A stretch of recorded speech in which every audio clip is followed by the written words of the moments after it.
Shout out to Kopish. Shout out to Kopish, guys. Keep all the good work the up. two legends, Emil Heskey, Howard Gill. Can't get much better than that, guys. Yeah. You know what to do now. Like, comment, subscribe. I'm with legends, guys.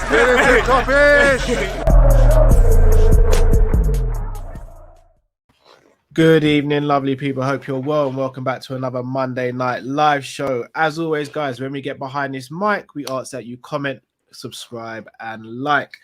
Apologies for the timing. It is on me this week, so apologies to Matt and Drift. Apologies to all you guys waiting as well. But how are you boys doing this evening? Yeah.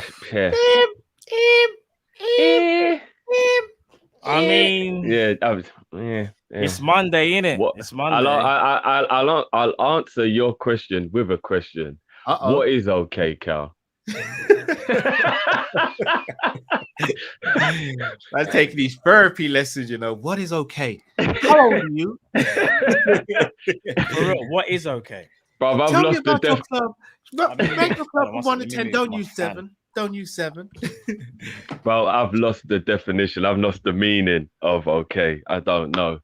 The more the days go by, the more somber I get. They say time's a healer. This whole Saturday thing ain't getting any better. It depends how you look at things, bro. I don't know. And today's news really rattled me. I'm not gonna lie. I'm not gonna lie. I'm rattled, but I'm keeping it under wraps at the moment. No, I'm right now. I'm feeling. Bro, I'm feeling. I am. I'm rattled, bro. But I'm trying to keep it as mellow as possible. Man, so you're rattled, you know. You know, you can tell there's a grasshopper outside. You don't know where he is. You ain't got a clue where. You can just hear him. You just know he's out there. You can just hear him, bro, rattling away in the grass, bro, with the bush. Boy, do you know what? We are here. Yeah, it's a mad one. It's a mad one. Boy, we've got some topics to discuss. I'll be honest. I've added them to the list. I don't know how much of a talking topic they are. I've added them because they are news today. And it's come out today. Again, I'm going to be hosting it, so I'm not going to put my spin on certain things. Oh, what a surprise. Not putting your spin on it, yeah? Okay. But I'm going to be real with you. Look, there's a lot of things going up here that ain't really making sense at the moment. Bro, there's a few things. There's a few things going on. We're going to speak about Gini Wijnaldum. We're going to speak about Vinicius Jr. LOL. Calvin Ramsey. But laugh out loud. Don't even LOL that. Laugh out loud for that, bro. And we're gonna have a few transfer rumors at the end. Vinicius Jr. We inquired in the same way I'd go up to a man on the street with a Bentley and say, "Oh, can I have a drive, mate?" He'd tell me to shut up and F off, and I'll say, "Oh, I inquired." Guys, have you got anything else to add?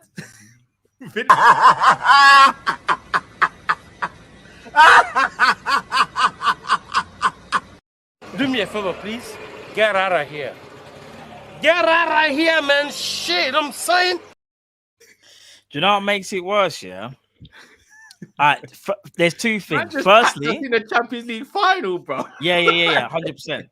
Firstly, it stems from he plays on the left. How many left wingers do we have at the club? Currently, we have 2. Exactly. Like minimum 2, right?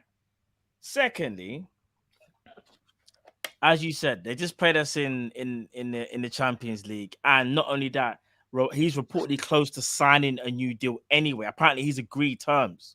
Of course, yeah. Bro, I can't lie to you. Our name is being branded about in everything that clearly is very, very unrealistic. I want to see some realism. Like, I'm seeing some stuff get branded about today. You might know already what I put in the group, innit? I might, you know what I mean? I might have but Matt, here's the real question. If you're a credible journalist, if you're a journalist who prides yourself in integrity and getting things right and looking like you know what you're talking about, why would you ever link Liverpool with a player that is for big money?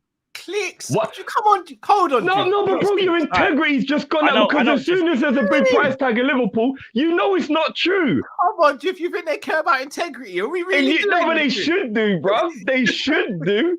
You see that Basuma? That was an easy rumor. 25 mil. Liverpool will spend that. That's an easy rumor. Anybody who costs a lot of money, don't link Liverpool with it. The thing is, that one, I think that one, everyone kind of... Go into one of those tweets and see how many retweets and likes and shares they got, and you tell me if it's integrity or not. No, but that's what I'm saying, Cal. The integrity goes with it, though. We might be retweeting a lot and doing all the banter and talking in there, but we know you don't take things serious. You're not real. You know Liverpool ain't spending them type of P there. What? Come on. When has that ever happened? Come on, man. She. Shout out to all my Wire fans, man. She. Man, like Clay, yeah. I want to ask you guys a question though, because we are getting linked to certain players where I'm looking and I'm like, who's writing this and who's allowing this to be retweeted or tweeted? The question I want to ask though is, are we being linked with these type of things and these type of players because a certain somebody hasn't signed a new contract yet? And I'm gonna be real with you, I don't see us letting him run his contract down. And I know people will turn around and say, but Salah said he wants to stay. There has been a bag of man who's wanted to stay at Liverpool Football Club and have been shown the door. The club want to sell you, you're gone. One of them just left, Cal. One of them just left. All he wanted was money and he would still be a Liverpool player. All right. Cal's got a point, though. I'll go finish the question, bro. And then, Matt, I'll come to you first then. Are we being linked with these sort of players? Man's on the dragon, you know. Are we really? It's gonna be a hard. That's why I know Rafinha is just hitting him hard, bro. The Maggie's not even out. Are we being linked with players like this because we may have to do the unthinkable and sell? I'm not going to say his name. Sell number 11. All right. It's not unthinkable, anymore. It's not unthinkable, and I'll say this. All right, so this is my thought process. Like the other night, that's why I said it to you in a group today. Let me rip off the band-aid. All right, here it goes. The way how we run our club, I know no one likes it. I mean, Drift was arguing about it, but we know how it's running it. Like we don't have like riches like a Man City. We have money, but we don't flex it enough, and we use the model of we bring in players and then we go and get them. Oh, my bad. We've got two. In fact, we had 3 top assets over the last how many years in their prime in Mane, Salah, and Firmino. We've just let one go for 35 mil. Well, let's just call it what it is, about 28 mil, but it rises to 35. All right, we'll say 35. It rises to 35. Firmino, remember the 1 mil add-ons if he gets on and off the plane 5 times. Oh, successfully. Yeah. I heard if he doesn't catch a cold, we get an extra 500,000 as well. Yeah. So we got the 35 for Mane. Firmino has got 1 year left. Salah's got 1 year left. For Liverpool to do this whole evolution part 2.0, whatever you guys want to call it, version 2, the only way that's going to work is if we actually get money for the players that we have, because there is no way in hell, in my opinion, and I could be wrong here, that we let Firmino and Salah walk on a free and we are supposed to replace them with money from where, sorry? I don't know where this war chest is that is supposed to be there. If Liverpool are supposed to be shrewd and we are the best, and what we do apparently is we are a couple of seasons ahead when it comes to letting players go and having a plan in place. If the club are smart, I'll say this, and I say smart. If Salah has given the indication that he is not going to sign and he's going to leave on a free, Liverpool as a business should sell him. It is that simple. All the Salah boys can come for me. I really don't give a damn. I'm just calling it what it is. I don't want to see him go. He is a legend. I want him to retire at Liverpool, but we have to call it what it is. As things stand right now, Salah could leave on a free and Firmino, and we wouldn't be able to buy a replacement because we wouldn't have the funds capable to go and replace those players of high quality. That is a position that we shouldn't be in. For me, it was bad management from FSG. There's no way FSG should have even thought about, in my opinion, letting all those contracts run down to 1 year left. I know some people will disagree with me. It is what it is, but I just think we have to be smart about it. I don't want to see Salah go, but if Salah's going to walk away for free, what answer do we have? All right, before I come to you, Drew, a point I want to pick up on, Matt. You say Firmino and Salah leave. How are we going to replace them? I'd arguably say Firmino and Mane have both been replaced already. Meaning we want to go back to having like no squad. Oh, so basically, where we struggle. Hear me out. Yeah. For the left wing, Diaz, Carvalho, and Jota. Centre forward, Nunes and Jota. This is providing Salah and Firmino go next summer. And then the right-hand side, we still have no one, but we need someone anyway. But Cal, that's like the Trent situation, I remember, bro, where we had to play Gomez at right back, but then it meant we could never play him at centre back if we're in a situation like that. Yeah. Remember, I said I'm host tonight, bro. You know my mind. You know. Yeah. I'm not talking to you. I'm just saying, based on those statistics, we're gonna end up in that problem. On that right-hand side, that right-hand side has been screaming out for a layer of paint for a little while now. No, but even the left, bro. Even the left, because if Jota's going to be playing two positions, that what happens when you get a scenario where you want to play another rotation, or if you're pigeonholing players where one plays two and all that, it's just like Gomez playing centre back and right back. It meant we could never do the same thing we wanted to do at the same time. Do you get what I mean? I agree, but it's effectively replacing one player next summer. Now, Drift, what I'm going to come to you with now is this. Matt makes a very good point, and a point that is hard to argue with. However, if Salah stays for one season, do we have a better chance of winning stuff with him in the team than if we were to sell him and buy a replacement? Yeah, because as good as Mo is, gives you greater opportunity. Yeah. So then I ask, just to play devil's advocate, is it not better to keep him and let his contract run down then? No, it's not. Cool. And what you say, bro.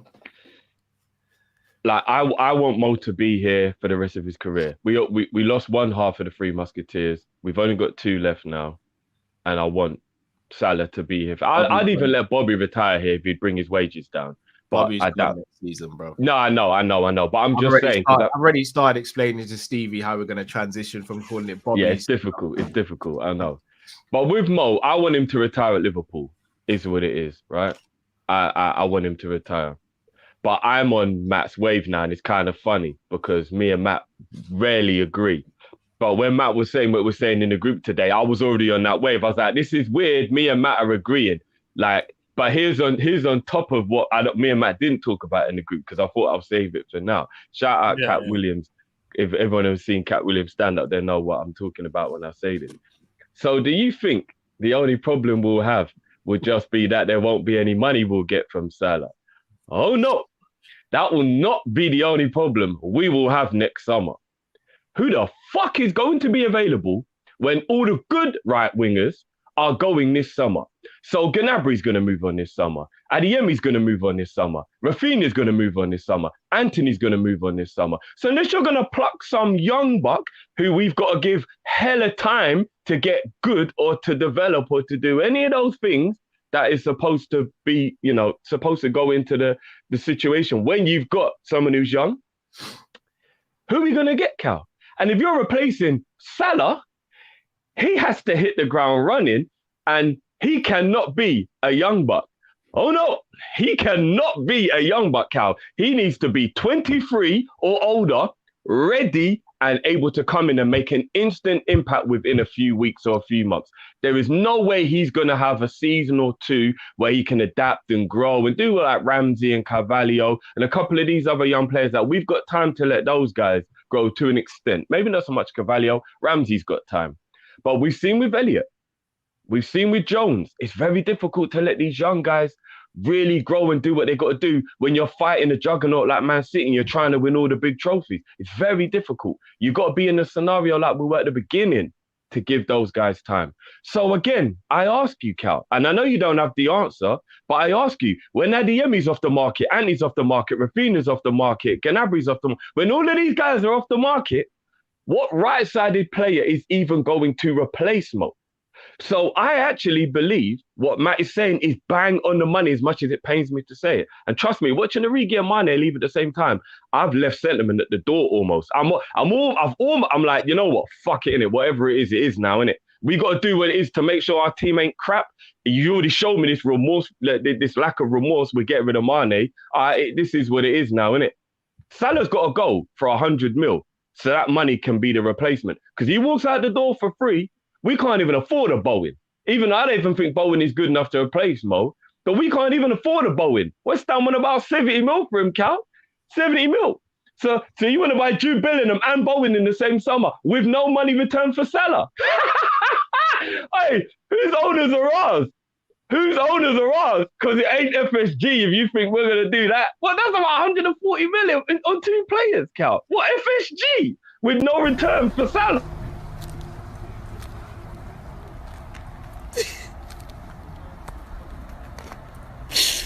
I'm so tired of this shit.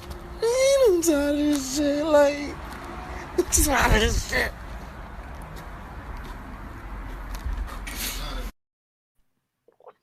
Good luck with that.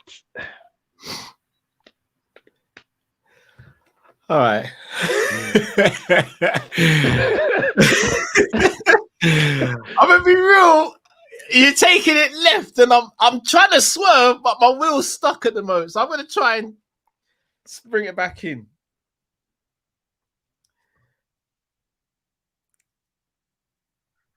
Hear me out. I want you guys to hear me out before I mention the name, and I know it's gonna sink like a rock.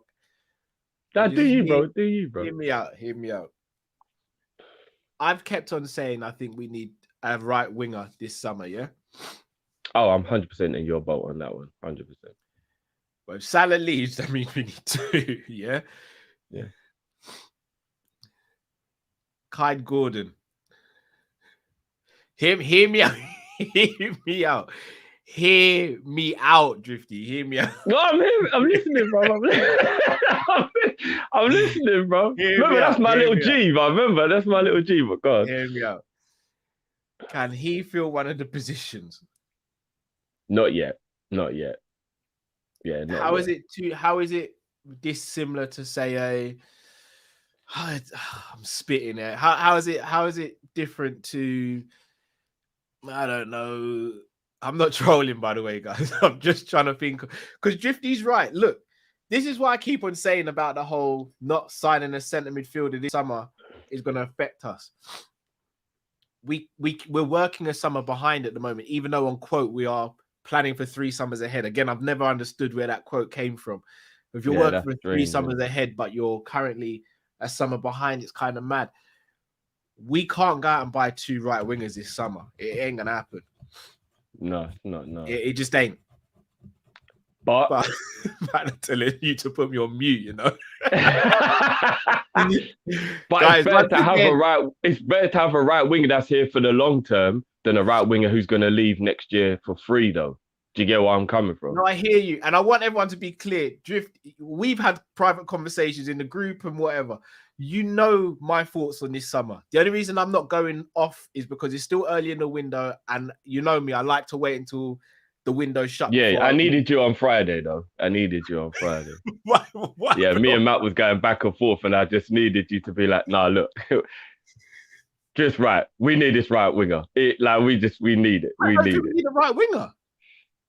Not that he doesn't think, but he was just a lot more midfield. And I was like, Salah can't play for a couple of games. And we're going to have a quick chat. Yeah. Let's But I'm just having to think logically. There's no way, even if we sell Salah, let's say we sell Salah for 100 million. Teams will know we have 100 million to spend. That's not good.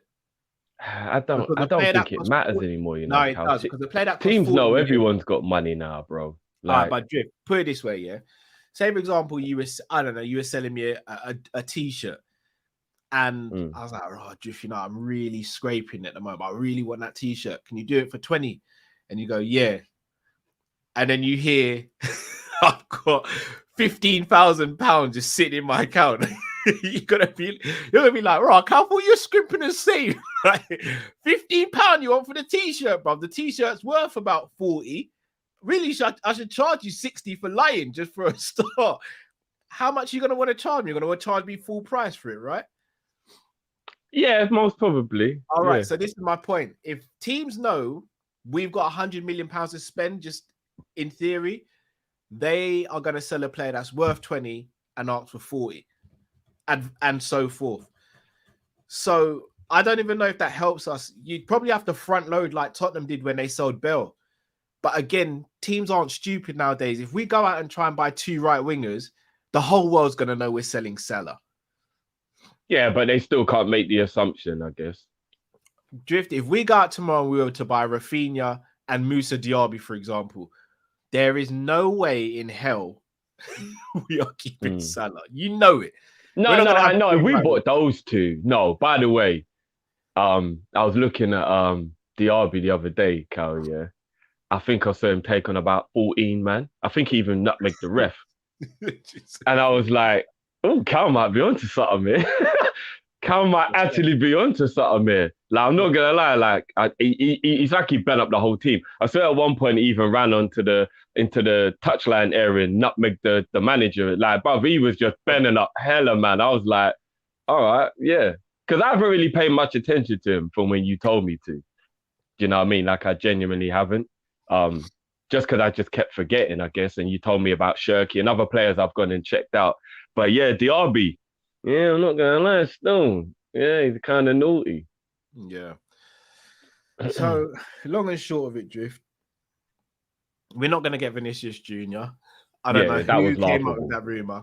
All we inquired about was if he's still laughing. That was it. That's all we inquired about.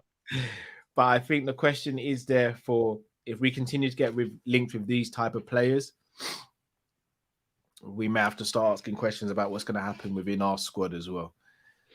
What if we bought a utility player? Seems this is what Klopp loves to do. That should have been Fabio Vieira. But what if we go and buy a player, 2 players, but one of those players that could play a midfield and a wide forward, or a centre forward and a wide forward? You know, like so you wouldn't necessarily be buying 2 actual right. You'd be buying one Fabio specialist. Vieira. No, but Fabio Vieira isn't a specialist wide player though. Do you know what I mean? I would not be happy with Vieira being. I wouldn't be happy with Vieira playing 15 games in a row at right wing. Not a chance. He's not good enough for that, bro. I wouldn't be all right. Do you get what I mean? I wouldn't be all right. I mean, like a Gnabry who can play both sides or play. You know one of them players that's of a certain level, but he can do 2, 3. But Sadio Mane, basically, where he could just play everywhere you needed him to play. So you're not buying him for one set position. You're buying him for a number of. Gnabry's probably the best on the market at being just as effective on both flanks. I don't believe the others are. Rafinha's not anywhere near as good on the left as he is on the right. Neither is Anthony. Do you know what I mean? Diaby, can he play both? Yeah, is he good on both flanks? Yeah. Well, then so that's Diaby. Gnabry. You know, a player like that who's just as good on one as he is on the other. Do you know what I mean? Pedro Neto. Bro, I think that needs a worry. I can't lie. I think that wheezing. I don't know who you're talking about. I was just coughing. I need to take a swig of my. Yeah. The knee, especially when he collapsed in our game as well, and he's only been back a little while and stuff. And he had a setback the first time as well. I don't know, bro. His knee looks like it could be a bit of an issue now. Usman? Oh, the injuries. That's all it be the injuries. It's never the talent. He's more talented than everybody we're talking about. I know, but do you know what one caveat we haven't used though? Players with injuries, the ones I've linked us to the club with, I think you've got to take those with a pinch of salt because I think that's my curse just running havoc. No, but his injuries ain't even nothing to do with you, bro. That is just what you call genetically poor hamstrings. I've wanted him since he went from Dortmund, so it kind of fair enough. It kind of works out how it from works when he was out. in France. Yeah, fair enough. Maybe I wanted Chiesa as well, bro. Look how that worked out. So I'm the reason behind it. So I can't even really come out and say they're injury prone until I say I don't want to play her anymore. But but those aren't injury prone. That's just one horrible injury. Dembele is an injury prone player. Like it's pretty common knowledge in the last 3 years. I think he's missed 180 days, Cal, in 3 seasons. It's mad. That's unbelievable. That's crazy, bro. No. Do you know what I mean? That's half a year worth of football, half a calendar year worth of football missed. That's mad, bro. In only 3 years. Don't get me wrong. I know he had a brilliant end to last year, But I would put him in the bracket with your Nabbies and your other players where you're like, ooh, but how kind of long will that last? Is he over it really? Or is it like, I don't know, innit? I don't know. Kev says you're not the man to take to the shop to buy a lottery ticket. I'm going to stop wanting players because I actually am scared of this curse and what it could do for football in general at the moment. So I don't know where we go from here, Drew. But hey, look, we're not getting Vinicius. Salah conversation keeps on going. But before we move on to the next topic, people, just got a little snippet of something we want to show you. Ay.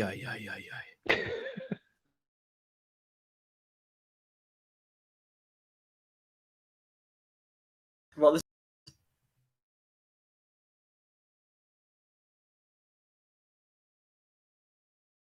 is what I'm going to say is going to sound very similar to another player in your team. So he's a fullback. He's a right back. He started off playing midfield. His first game at right back, I believe he was age 12, and it was against Chelsea. And since then, that's where he's been. So he's very attacking. He's very good with both feet as well, which is, I think, an underrated skill of his. I mean, the only goal he scored for Aberdeen was with his left foot from outside the box, and he absolutely thundered it past the keeper. And for a fullback, on the right-hand side, cutting in on your left and managing to fire in a long-range shot is not a bad trait to have. And also, obviously, Aberdeen, I don't know if you know a lot about Aberdeen, but Aberdeen done horrendously this season. And they're third bottom in the league. But Calvin Ramsey's been the star. And by star, I mean like head and shoulders above a majority of his teammates. So he's played 33 games in total this season, and he's had 10 goal contributions. So that's nearly 1 in 3 for a team that have struggled and were third bottom and really were fighting relegation at one point. So that was an interview with Mr. Kieran Fleming, who's a reporter for Aberdeen Live. Gave us a nice little insight as to what to expect from Calvin Ramsey. So that'll be a members video, guys, that goes out straight after this show. So if you're a member, make sure you check that out. And if you're not a member, join up now, people. Good little interview there. And shout out to Kieran Fleming as well. Literally hit him up today and he was able to do the interview today. So big up to Kieran Fleming. His details will be in this video description as well. So make sure you go and follow and check him out. Yeah, right. We got the members, man. We've been flooding the members with some good content recently. We have. So, Drift, I want to move on to topic now. Another player. An old player of ours. One that me and you loved. Matt loved too. A lot of the fan base didn't know. Gini Wijnaldum rumours have popped up that we could potentially go in for him on a season-long loan, which will allow us to have a stopgap and then bring in a centre midfielder of our choosing next summer. Would you do it? Based on the fact that I have to accept no midfielder will be brought, like that is just a fact. There'll be no midfielder brought in if he's not the one. Is that what the premise is? No, would you do it? That's just, would you do it? Yeah, but I love Gini, and I think he's had a year off, so he's fresh. He's got a World Cup to think about, so he's gonna want to impress. Yeah, 100%. I don't want anybody to look at the way Gini's been treated at PSG for the last year. Shout out to the Parisian London as well, who will be on this week's summer panel show, guys. Little plug there. We're gonna keep that as a secret and do a little unveiling still. Oh, okay, yeah. Forget what you just Men in Black. But I was talking about Gini, and he was like, "It's got absolutely nothing to do with the player. Trust me. Us as a team, let him down. It's got absolutely not, and it's disgusting. People are trying to say it's about him. It was all about PSG, while Gini wasn't given an opportunity, and why he's played poor, hasn't played, whatever the situation is. So I would 100% take Gini as a stopgap. 100%. But it's Gini, bruv. I love him. I'll take Gini back. I think it's terrible. That's the position the club put us in, that we got to do that. But 100%. Can you manifest what Jamrock's saying, Drew? I've been on that for a while, bro. Thank you. I appreciate it. Yeah, I've been on that for a while. Deep down, I appreciate that.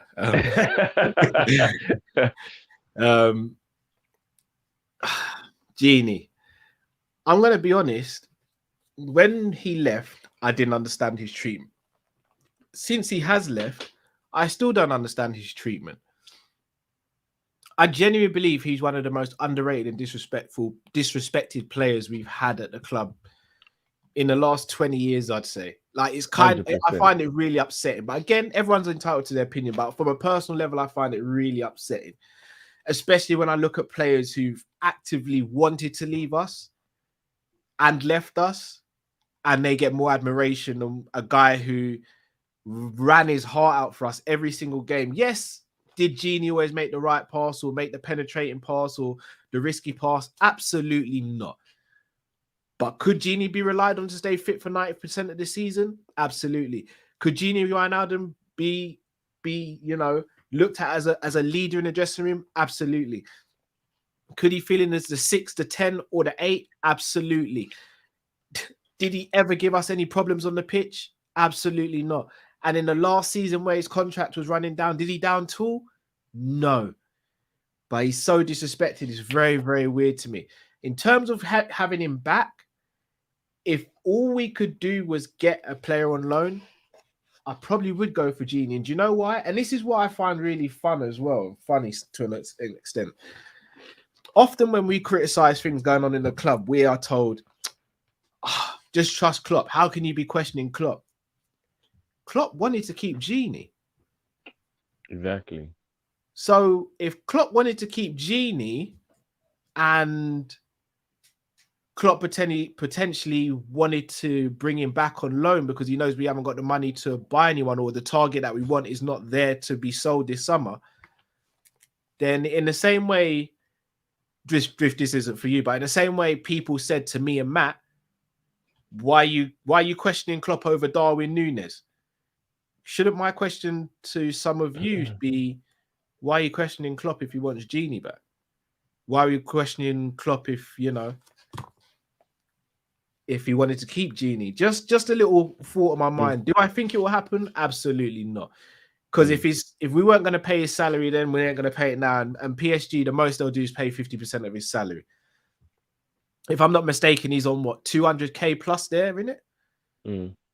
Yeah, maybe we'd do it for 100 grand a week if they'd pay the other. We weren't even going to give him 100 grand a week when he was our player.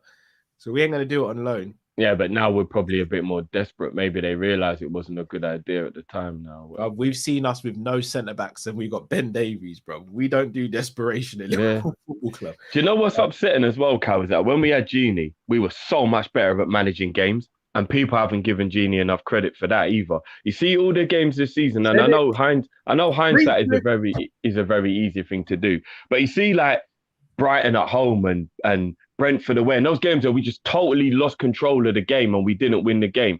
Those things never used to happen with Gini. It barely ever happened with Gini where we were leading a game and then we just threw the lead away because we lost control of the game. So all the times people used to cuss him about holding the ball in the sideways passing, it was strategic, it's intelligent, it's how you see a game out. Once you're winning the match, you don't need to keep progressing the ball forward. You just make sure you've got it. If you've got the ball, they can't hurt you, right? We used to manage games so much better when Gini was in our midfield. So if you added Gini to Thiago and Fabinho, I reckon we'd see games out better as well.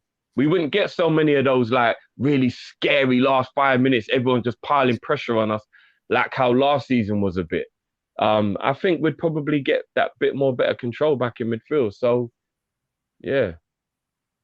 It's one of them things, man. I'll never get the Gini disrespect. And for the people who don't understand what Gini did, I don't know if you truly understand the deep philosophy of what football is. Football isn't just always trying to score a goal, skills, bending up a man. Like that's not what football's all about, man. Sometimes you've got to do the dirty work. You've got to go unnoticed to be noticed. You know what I mean? Sometimes if I don't call your name, it's actually better. If you're a defensive player and I end up to call your name, it's usually better than you know what I mean, calling out your name. Because if I'm calling out your name, it means we're getting havoc and you're having a worldie, or it means you've made a mistake. Facts. So, you know what I mean? It is what it is, man. Facts. I mean, it goes back to the whole midfield thing. Gini was what he was. Again, I don't think it will happen. I don't think we'll go back in for him. But I ask you, with us being linked with midfielders, Do you think there is a chance we like the cat's kind of out the bag? We want Jude Bellingham again. I have my theory on it. I think it's PR. I don't think we will get Jude Bellingham next summer, and I hope that doesn't come across as negative. We've seen this with Mbappe. We've seen this with so many other players. Jude is a slightly different situation given his age, salary demands, and the fact that, if I'm not mistaken, his idol's Gerrard, and he's a admirer of Liverpool. However, players will go where the project is best for them. Do you think there is a chance, Drift, that we do go for a midfielder, maybe not even a short-term basis type midfielder, but we still going for a midfielder? Are you keeping the faith? Because I'll be honest, that's the only thing getting me through at the moment. I'm trying to keep faith. Yeah, that's all I can do. That's all I can do, brother, is just keep the faith, man. Because I know the journalists could just be saying it because it's what they've been told and it's a smokescreen and all that stuff. But yeah, I don't kill me for this, people. But I even have some doubt as to whether Bellingham is even worth all of this in terms of the money that's going to be paid and waiting all this time and putting all your eggs in that one basket. I know he's a brilliant footballer, but is he worth all this? Can I literally put this convo on hold for 1 sec? And I'm not going to bring the comment up because I don't want to dig out the person. I don't want to make it seem like I'm digging out the person. But I've seen a few comments like this. Gini went for the money, let him lie in his bed. Are we going to say the same thing about Mane, guys? And I'd also like to caveat that with 75 grand a week for no, 5 years. I'm coming to that. I'm coming to that, Drew. It's a joke. I'm coming to that. If we keep on saying Gini Wijnaldum left Liverpool because he wanted more money, so he deserves what he gets, do we say the same about Mane? And if we are saying that, why should these players have to stay at Liverpool and not get the money that is in line with other professionals in their profession doing as good a job or less good a job? Like, I'm sorry, we've got to start changing the narratives around here. I'm sorry. Like, how can we be getting angry or disrespecting players because they've decided to go to somewhere for more? It's not like we're selling rubbish players here, you know. If Gini and Mane had been rubbish for us and then went off and or they weren't available for us and they weren't reliable for us and turned around and said, I ain't staying there, I'm going to get more money. Oh, by all means, we give them that treatment. But we're forgetting what Mane and Gini did for us. And you're telling me we couldn't have given them the salary that they deserved. But yet we're going to go and cuss them because they went and got the salary they deserved. Come on, guys, man. What are we doing here? Don't the top players deserve to get the top money? We don't moan at certain other people in high positions getting certain amount of money. So why doesn't this affect the players who actually give us the entertainment on a week-by-week basis, who sacrifice time with their family and kids? I know what you're going to say. They get 100 grand a week. Okay, but you tell me, has anyone in the history of time been a billionaire but been able to buy time, buy the future? No. So when you make sacrifices, you get paid for it. Me, Matt, and Drifty, we're in a fortunate position where if it's our little one's birthday, we can turn around to each one of us and be like, Matt, Drift, do you mind if I take this show off because it's Stevie's birthday, it was Robbie's birthday? If I'm a footballer, I can't turn around to my manager and say, I'm not going to be available that Saturday against Man City, boss. It's my little one's second birthday. I'm not allowed to. So we're going to sit here and act like these players don't deserve to get more money because they're on more money than the average person. You're right, they are on more money than the average person. But you know what the average person doesn't have to do? Wake up at 4 or 5 in the morning on a Saturday when they're 6 and 7 and ask their parents to drive them from one place to another to play football. Because that's the reality of it, guys. Their career starts at 6 or 7 years old and goes up till they're about 36, 37.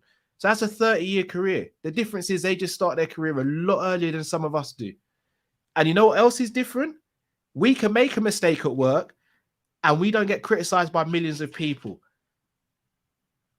Come on, guys. Can we do better with this now? Don't get me wrong. There are some footballers who are overpaid. But let's not act because some categories of people are underpaid, such as your firefighters, some police officers and people who work in the law enforcement who are legit, by the way. and then nurses, doctors. Yeah, they're underpaid, but that doesn't mean footballers are overpaid. Like, we've got to change this narrative, guys, man. We've got to. I'm even seeing it starting to creep in with Salah now as well. Oh, if he wants to go because he wants this amount of money, let him go. I ask you guys, if someone's the best in the world at what they do you think they should be underpaid? Because I guarantee you right now, the best doctor in the world ain't underpaid. The best road sweeper in the world is not underpaid. So why should footballers be underpaid, guys? Can we really stop doing this?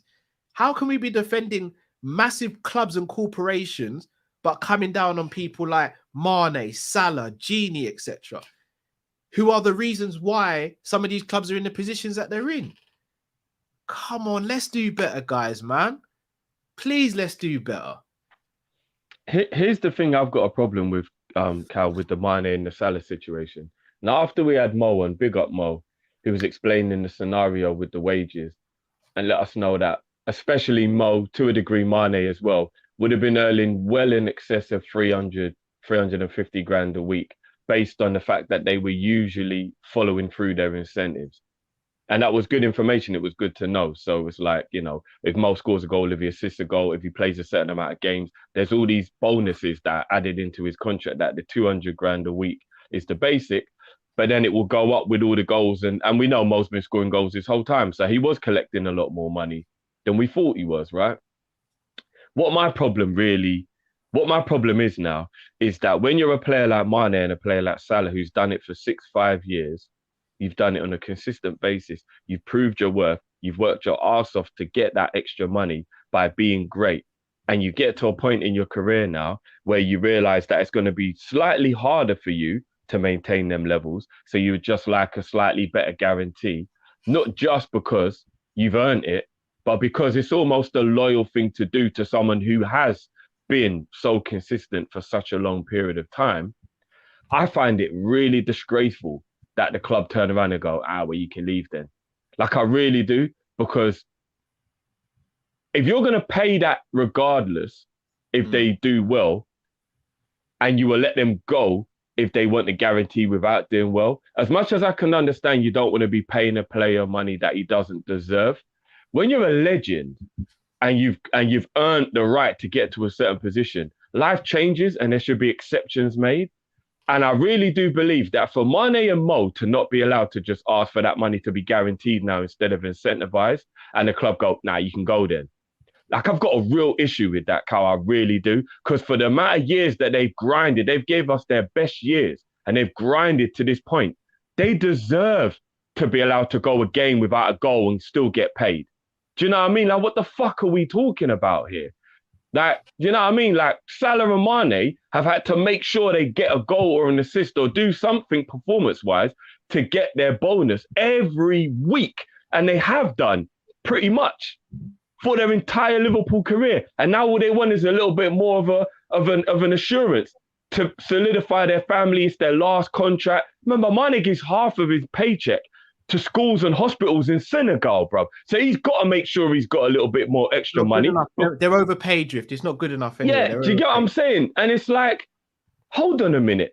Why are the club not willing, after they've proved themselves all that time, to just be like, do you know what? You do deserve this. This isn't a young kid who's coming in who hasn't done anything for Liverpool, asking for these astronomical wages like a Haaland would have, where he would have just, I don't care how many goals I score, I want 500 grand a week and all that rubbish. We're talking about Mo and Mane, who have banged in week after week, goals, assists, everything, and totally got to a point where they should be allowed to go, all right, can I have 350 now, unincentivized? You know I'm still going to perform, but I just think I deserve the right now to get paid, even if I don't, because I've done so much and I am a club legend now.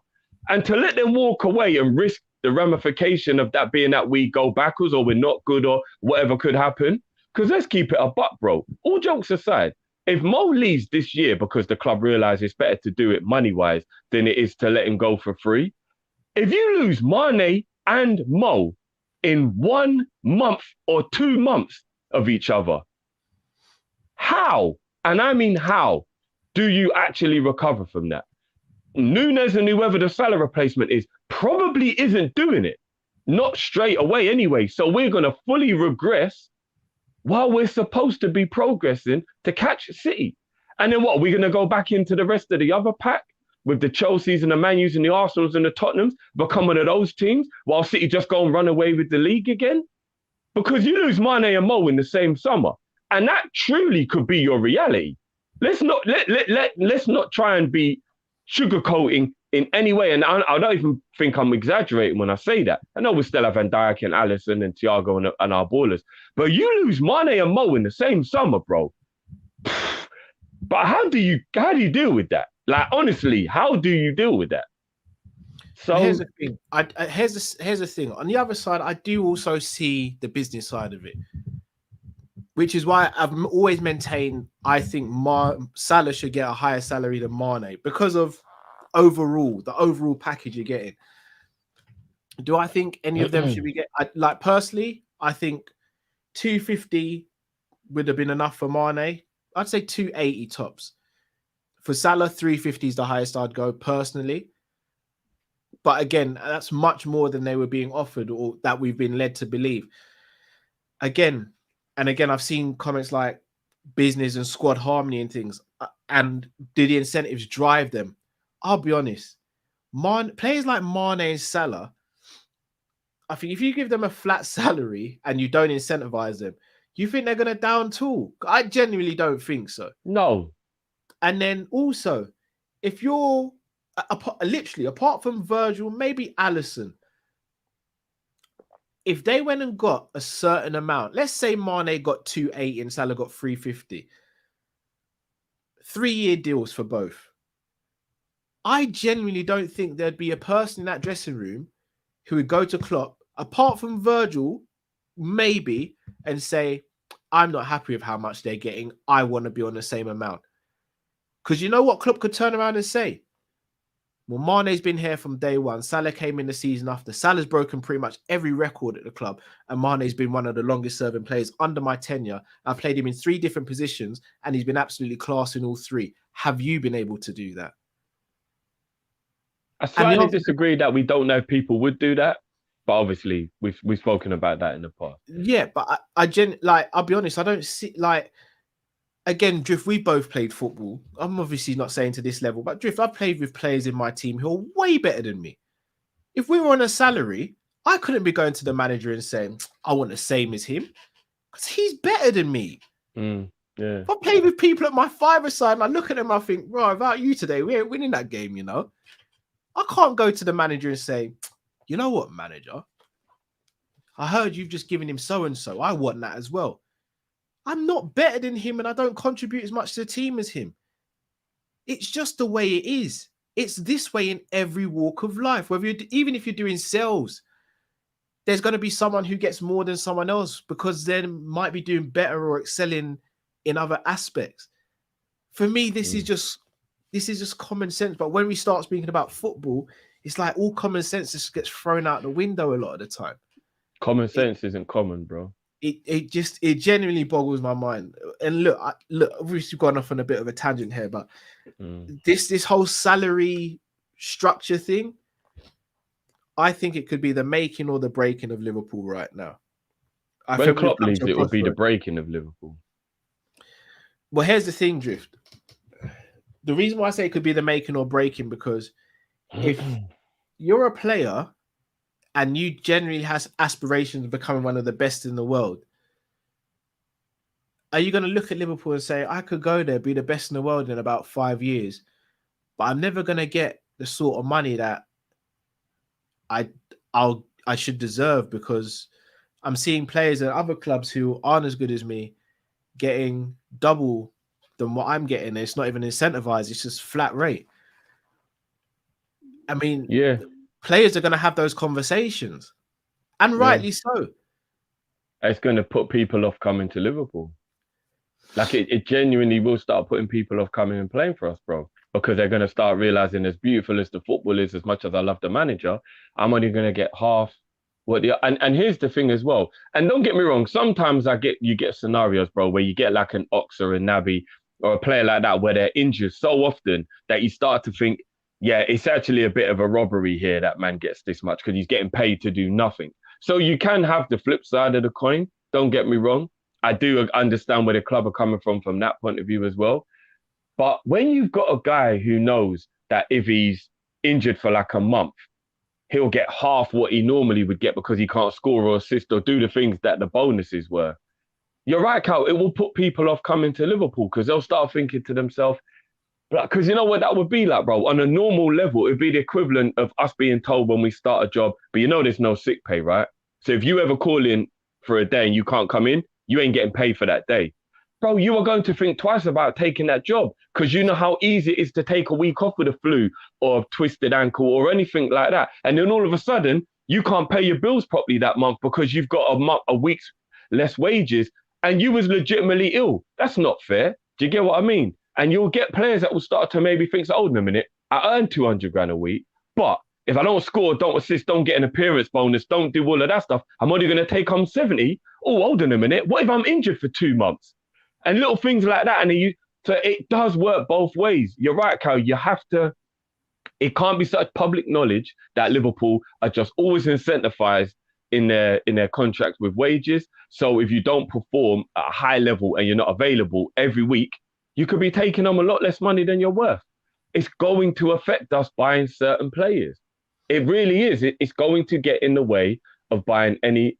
But you know what? Why FSG don't care, bro? Because all the young up-and-coming players who don't really think like that is the model FSG want. And that's why we should never even think about Mbappe's and Messi's and anyone, because FSG don't even want those players.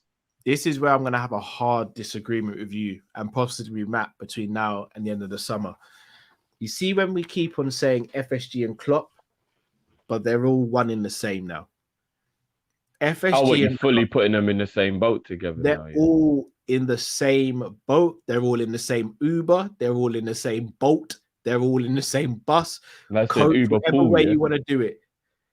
Jurgen Klopp, FSG, Julian Ward, they are all in the same boat. So you see at the end of the summer, if we don't sign a right winger and a centre midfielder, with all due respect to you and Matt Drift, and I'm saying this as a brother, I genuinely do not want to hear the separation between Jurgen Klopp and FSG because they are all in the same boat, bro. So if we're screaming FSG out, you're also screaming Klopp out. And I tell you why. Because if you're not happy in your current situation, if you're not happy with what you're getting, if you're not happy with how things are, you do not sign an extension of your contract. It is simple as that. Jurgen Klopp, FSG, Julian Ward are all one and the same. So we cannot say FSG out without saying it's Klopp out and Julian Ward out. This has to stop now. And I disagree, but you've seen how vocal I've been over the last few years regarding FSG. And please do not think by any stretch of your imagination they have been let off the hook by me. But at the same time, I've been very lenient with Klopp. Very lenient. That stops now. Jurgen Klopp, Julian Ward, and FSG are all in this together. They are all making decisions together. So if we do not sign a centre midfielder, it is on the whole of that little segregation there, not just one. Because it's got to stop now. Yeah, but what if Klopp signed that extension out of his love and admiration for us, the fans, the club, what he's built, but he is in the back of his mind annoyed at what restrictions they put on him, but he still knows it's the best place in the world out of the love he has and being settled and whatnot. Therefore, he'll kind of turn a blind eye to it a little bit and not let it bother him as much as maybe it should. Then you're part of the problem then, bro. Drift, if I walk down the street and I see someone getting robbed and I could physically stop that from happening and I don't do something, then I've got to live with that as well, innit? I turned a blind eye to it. But if you saw that he had a gun and there's a possibility you could also be injured. I said physically stop, Drift. If I see someone with a gun, I'm running the other way. Well, if he's got a knife or a pair of nunchuckers or something where you could seriously be hurt yourself. If I see someone with a pair of nunchuckers, I'm jogging away, bro. No, but that's what I mean. Nobody could blame you for not getting involved when you were also going to be putting yourself in serious danger for a situation where you had nothing to do with. So if you turned a blind eye to it, people can't necessarily call you whatever because you were also thinking about your own interests at the same time. Brother, I hear that, but I've got to do something, whether I scream out loud or do something wild to divert Just start attention. dashing stones from Yeah, our. do something. Do something. But this whole narrative of it's FSG or Klopp, like, I'm gonna be real. We signed Luis Diaz and Klopp gets all the plaudits. Yeah, Klopp secured Diaz. If we sell salary, it's gonna be FSG out, FSG out. No. You think FSG weren't a part of getting Luis Diaz? You think Klopp did that by himself? Oh, bro, don't you remember when everybody was like, come on, Jiff, you got to be FSG in now? And I was like, oh right, no, then. I'll wait and I'll figure out what I'm going to do about that boat. All right. So this is my point. If we get to the end of the window and we do not sign a centre midfielder and we do not sign a right winger, I'm going to be on Klopp's neck as much as I'm going to be on FSG. Cal, can I give you a very extreme example? That's actually a bit rude, but we're almost at 9 o'clock almost now. Anyway. Our audience know us. I'll use words that are a little bit more thingy. Over 1,000 of you in here, smash the like button. Yeah, smash that like button. You could love. Obviously, I'm talking about any man or any woman. The scenario, just flip it around. You could love your wife. You could want to be with her. She could be great at all aspects. Cooking, taking after the children, affection, being there for you when you're down. She could be amazing at all of that. But she don't give you fellatio. And you want fellatio, but she doesn't give you fellatio. Bro, you're not going to divorce her. Right, you're not going to divorce her, bro. You just put up with it because you've got such a great wife. But secretly, you're going to be annoyed. And if you're at a party and a couple other men, they're like, yeah, boy, you're just going to sit there with that kind of like, yeah, must be nice. Yeah. Maybe that's what Klopp's doing, but he loves Liverpool. They're giving him most of the things he wants. But you see this transfer thing is just like, but he puts up with it, bro. He puts up with it. He puts up with it, bro. What am I meant to do with that, dude? What am I meant to do? I'm just saying, bro. Things can be almost perfect, but there can just be one thing wrong, bro. Just one thing, bro. But no, my argument to that is there's no such thing as perfect. Well, as perfect as can be, innit? As perfect as can be, bro. Yeah. For more relationship advice, make sure you go ahead of the Yeah, I'm gonna be honest with you. I could live without that if I was getting everything else from my wife, bro. That's what I'm saying. So that's maybe why Klopp's like, look, everything else is so great. The fact that I don't always get what I want, like, I'll put up with it. That's why I don't put them in the same. That's why I don't put them in the same bracket, bro. I don't see that as putting up with your wife, bro. Like, if she putting up with not getting that thing you want. You're not putting up with her, but you are putting up with not getting that thing you want. Do you get what I'm saying? That's something you want and you don't get it. You are putting up with the fact that you're not getting that thing you want. I pray to God this doesn't get clipped because I don't know how to explain this to my pastor when I go to church on Sunday. I wasn't talking to you, man. I was talking in general, bro. I'm a part of this conversation now, isn't it? Yeah, Tiff, I'm gonna be real. That was when you said extreme, I was thinking, it's gonna be an extreme example. That, bruv, was.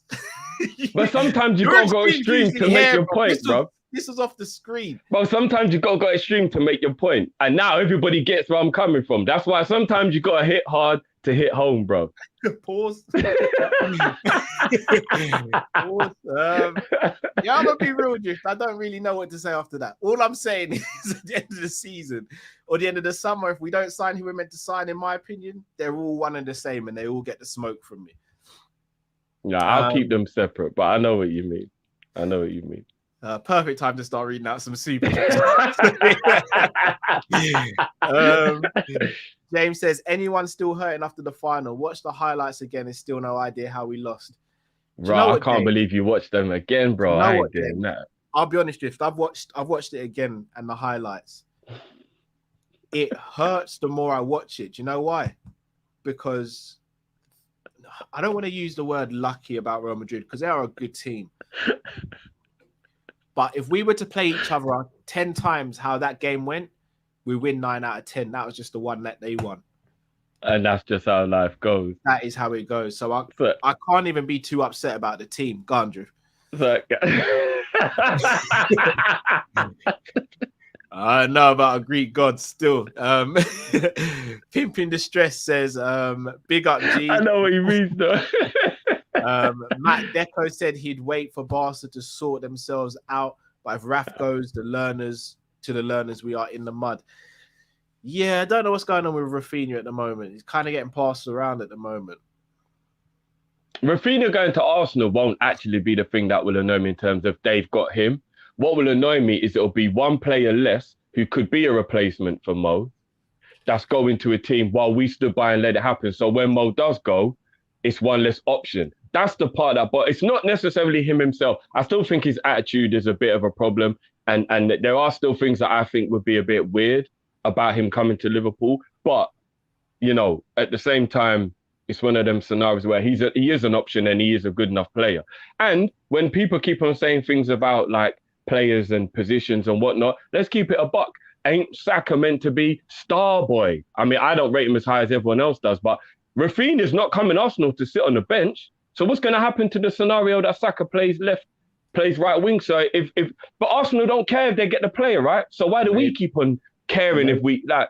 It's what it is. Maybe a certain Saka might be leaving if Rafinha goes there. Maybe that could legitimately be the case. But Arsenal wouldn't be that upset because Rafinha. I mean, they're not going to admit it now. They'll only admit it when he's gone because he's one of their players. Rafinha's better than Saka. So Arsenal would be doing really well to get him in because that's an improvement. So even if that is the case, Cal, Arsenal is still being proactive, bro. I completely agree. I don't disagree though. Mo says Jesus, Tillemans, Rafinha, Martinez. The league is spooked. No, the league's not spooked. But you know what? I will never be a hater. That's brilliant. If they do that, Arsenal have had a brilliant summer. Yeah, I'm not going to disrespect that summer if that's what they do, but I'm not going to be shook of Arsenal. With all due respect. No one's shook. Yeah. We're not spooked. But I will definitely applaud them. That would be an absolutely brilliant summer if they do that. It'll be one of the best summers I've ever seen. Like not even just for Arsenal, as a club in general. That'll be a brilliant summer if Arsenal bring in all those players. It really will.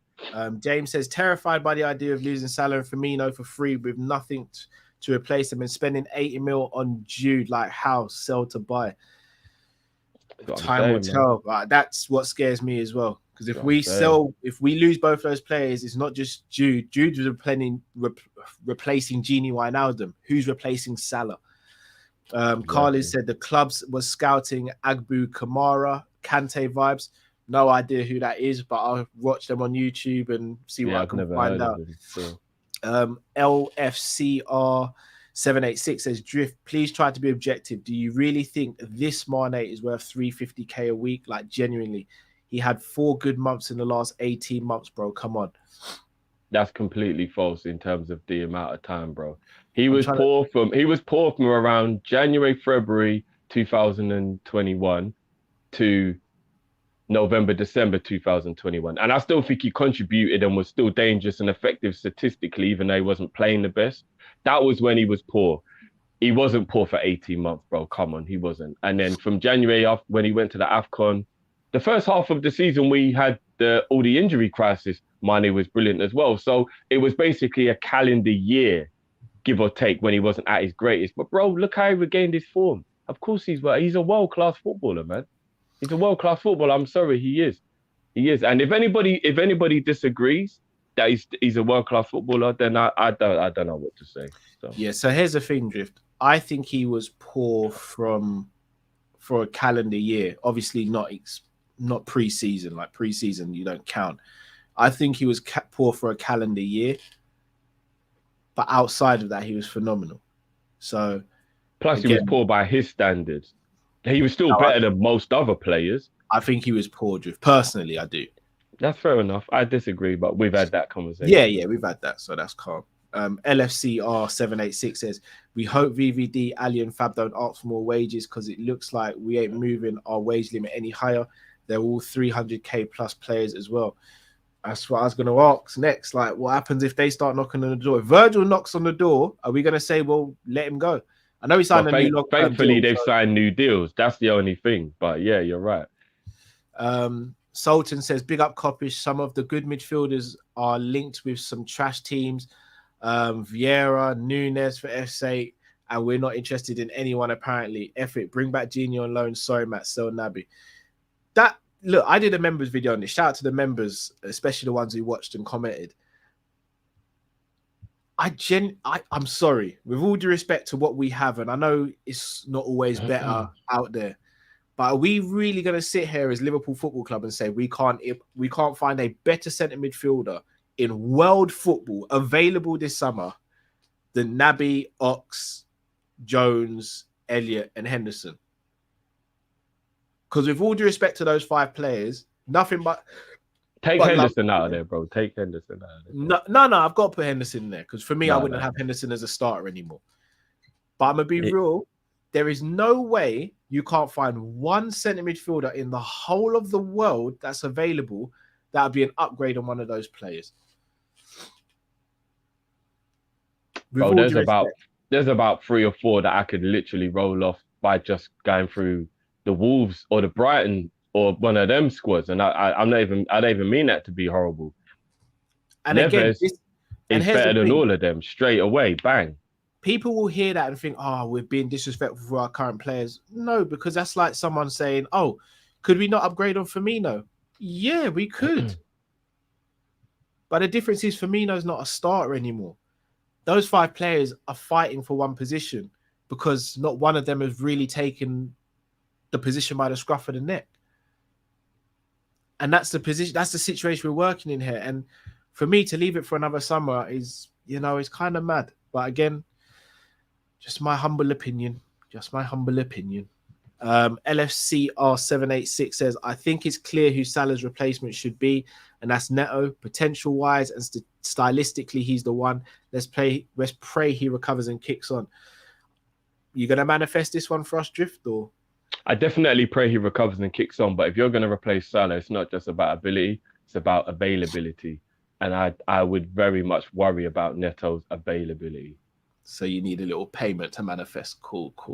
Before that injury, I would have been Neto in more than you've ever been. Cal, I was on that Neto train with you all the way, but before that injury, he was the sickest young player in the league, in my opinion. 20-year-old Neto was the best under 23 player in the league. I'll argue that before the knee injury. I'll argue that with anyone. He was amazing. Since that injury, I am worried. I am worried about him. No, that's fair. All jokes aside, that's fair. AM says, Cal moving mad. Man said cheese string head Gordon. No, I wasn't saying Gordon to start, but we all say we need 2 players for each position. Gordon started to get a little bit of game time last season. He's highly regarded within Liverpool Football Club. Can you save a bit of money this summer, maybe go hard for a centre midfielder? I don't know. I'm just throwing ideas out there. You guys know what I want deep down. I love Kai Gordon. I think he's going to be a star in the future, but to pile that pressure on him right now, not for me. Jamrock says, sell Salah first. Every alternative's price goes up. If you bought the replacements first, that can drive Mo's price down because it's now a waiting game. Very true as well, Jamrock. Very true. Horrible, precarious position we're in at the moment with regards to that. Dean says, well, go on, gents. What happened to these players? Newhouse, Omo, and Doku? Boy, mad.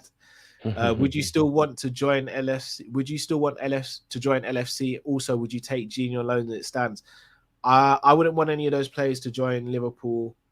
No. Now. I think Newhouse is the only one who's still kind of good. Yeah.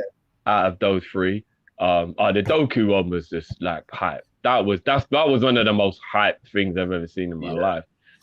I was never on the Doku train. I thought he was just quick.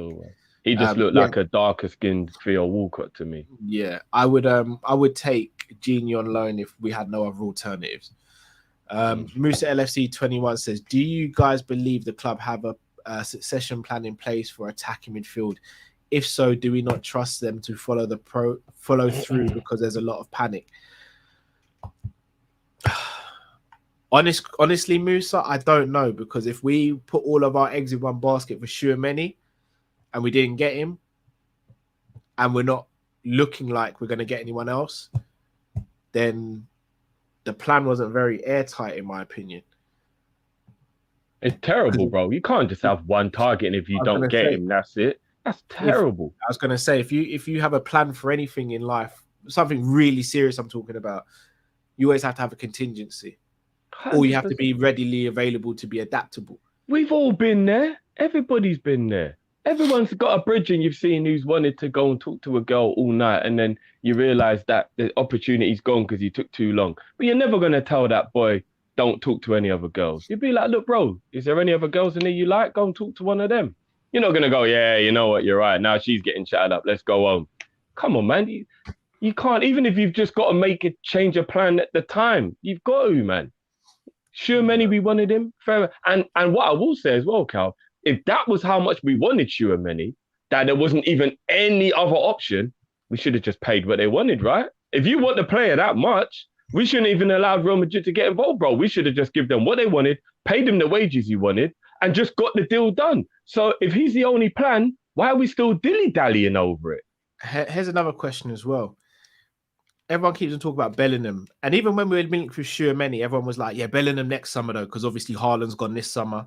Were we going to sign 2 centre midfielders then? Because if that's the case, bringing in Jude Bellingham next summer means we've only still signed 1. So again, I don't know what's going on. I'm saying, bro. That's what I'm saying.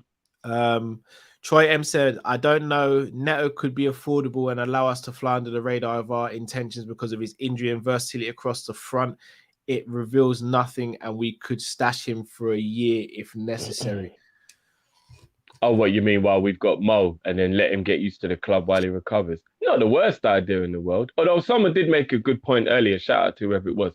As sensational of a player as he was, I will agree, he's not a goal-scoring winger. Could that change? Possibly. But if you're replacing Mo and keeping a similar tactic, you do have to have a wide forward that's going to get 10, 15 goals. I don't quite know if that was Neto. So I kind of do get that both points. Shout out to people in distress. Says, Cal, you didn't want Tchouaméni. Look where that got us. Time to pass the baton on to Matt and Drifty. You still the man, no love, Dad. Here's the thing: I wanted Tchouaméni, but I was trying to front up, but it still blew up in my face. It still did. Is Mark Noble still available? Anyone? It's like we've got a locked cow in a room for about 3 months, so he doesn't even know what's going on. And then maybe it will happen. Oh boy. P. Hours says Mo doesn't want to stay. Mo is peeing me off. He's the first player in ages we said was the best player in the world. We as fans gave him everything, and he's trying to play us. Mane is different. How is Mo trying to play us, Pete? I'm not quite sure with that. Although, do you know what was said, to cut you, Carl? What is crazy? Before I forget, I was listening to is it Julien Laurent? I think his name is. Yeah. The big French journalist. Yeah. And you know, he actually let the cat out the bag that Mane actually did leave Liverpool for monetary reasons. And he did, for the last 12 months, he felt very disrespected that the club was only concentrating on Mo, and actually pretty much did ignore him for the majority of the time in terms of him being a priority or actually really caring about whether his contract got sorted out or not. That's really bad, bro. And it did upset me when I was hearing him say that. And I don't think a respected journalist like him could just lie or say something that wasn't true. So I'll take it with as much truth as you can for something like that. For Mane to actually be in that situation in the first place was disrespectful alone. Because you remember, Cal, I always used to say, and people always go, stop with the Mane talk, Jim. I'd always say, everybody keeps talking about Mo's contract. What about Mane's? Everybody, but Mane even playing well. I don't care if he's playing well or not. What about Mane's contract? They both ran out at the same time, and everybody just keeps on caring about Mo. What about Mane? And the club did the same, bro. Lauren made it known. That was one of the other reasons why Mane left. Because Mane was really annoyed that he wasn't being given any respect in terms of the importance of him getting a new deal. It's terrible, man. It's terrible. Yeah. Again, Pete, nothing but love for you, bro. But I genuinely disagree, man. I don't see how Mo's playing us. Like, if anything, I find it refreshing how honest he's been. he said openly he wants to stay. Any player who says they want to stay at Liverpool Football Club and help the club to succeed and win many trophies, quote unquote, I'm all for. Like, I don't see how he's playing us. He's not down-tooled. His form dipped. It drastically dipped. Not even going to shy away from that. It drastically dipped. But the effort was still there. The hunger and desire was still there. I didn't see Mo giving up in games.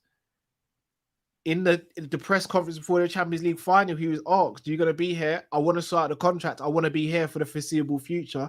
I'll definitely be here next season." I don't see how that's playing Liverpool. I genuinely don't, Pete. Like, I think that's you coming out saying you love the club. Like, that you can't be more open than that, in my opinion. Dean says, the problem I have is Mane's been earning the same salary since he joined LFC. No raise. Also, we forget the money these players bring into the club. Thank you, Dean. Thank you. The elephant in the room has been addressed. If I bring in 300 million to a company per year and I'm getting 100 grand a week, I'm sorry, where's the rest of the money going?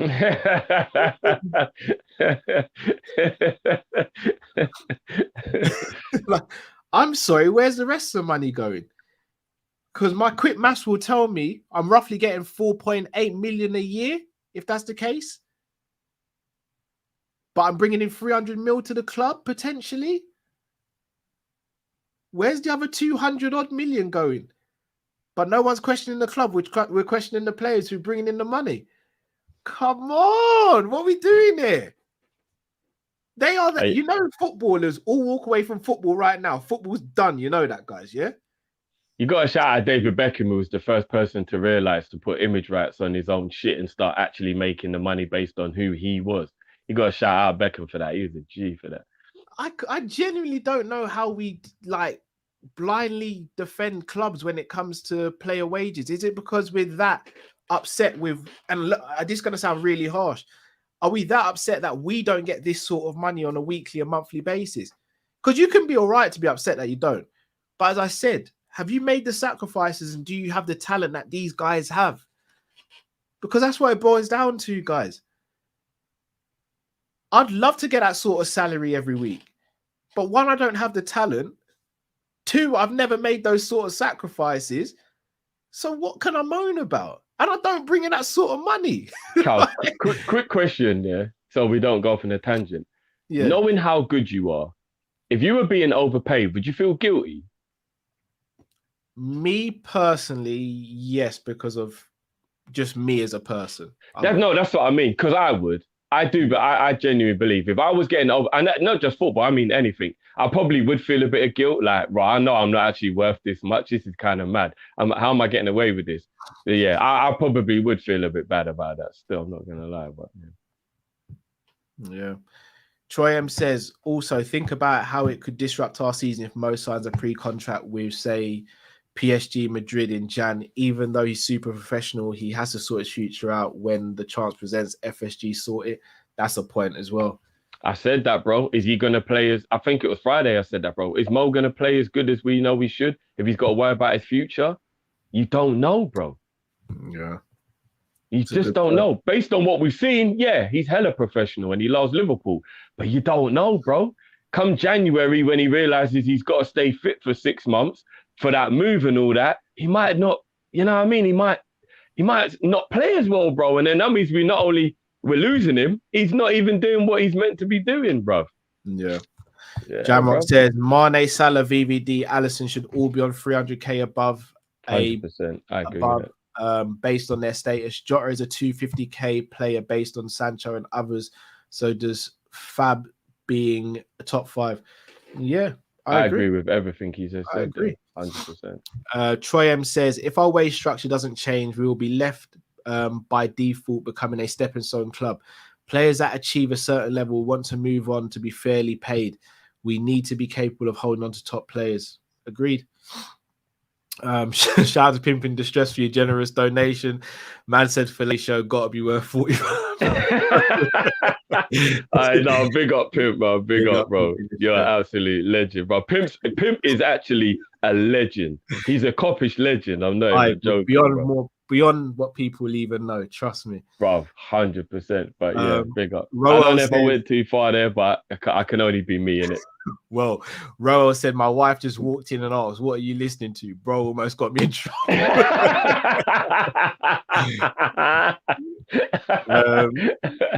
TJ Rock says, "Think I've accepted Salah will leave this summer or next."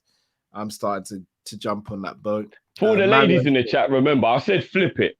Husband, you can flip it and it can go the other way. I'm only saying it from that point of view because I'm a dude. If you're a woman, flip it and it's the same thing. Mario said, so what you're saying, Drift, is if you want Klopp to give JW a sloppy confused right now, we definitely aren't endorsing that still. No, you totally missed the point. Yeah, completely missed the point, bro. Yeah? You totally missed the point, bro. Your mind's in the gutter. Yeah. Football Content Factory just became a member. Big up to yourself. Big up, bro. Ash says, so Klopp is supposed to call out his boss FSG because he doesn't have the perfect squad. Salah plays 95% of the games as Messi CR7. He don't rotate. Diaz, Jar, Ox stays. Gordon, Carvalho will cover. This is my point, though, Ash. If we don't sign a right winger, I don't want to hear anyone moaning and saying FSG didn't give Klopp the money. It's on Klopp. We had Simicast last season and we played Robbo till the wheels fell off. Literally. We could have got a right back last summer. We played Trent until the wheels fell off. So this is why I'm saying Klopp, FSG, Julian Ward, they're all coupled together. Ash says we're 1 centre midfielder away from having 2 quality 11s. There's over 70 days in the window left. We need to calm and also don't write off Elliot. He's going to shine next year. I agree with all of that, Ash. Yeah, Elliot. I've got faith in Elliot. I think he might need to play, but yeah.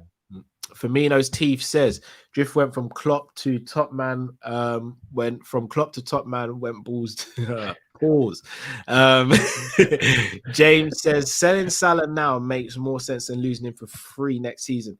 People says he's impossible to replace the same people that called him a Chelsea flop when he signed.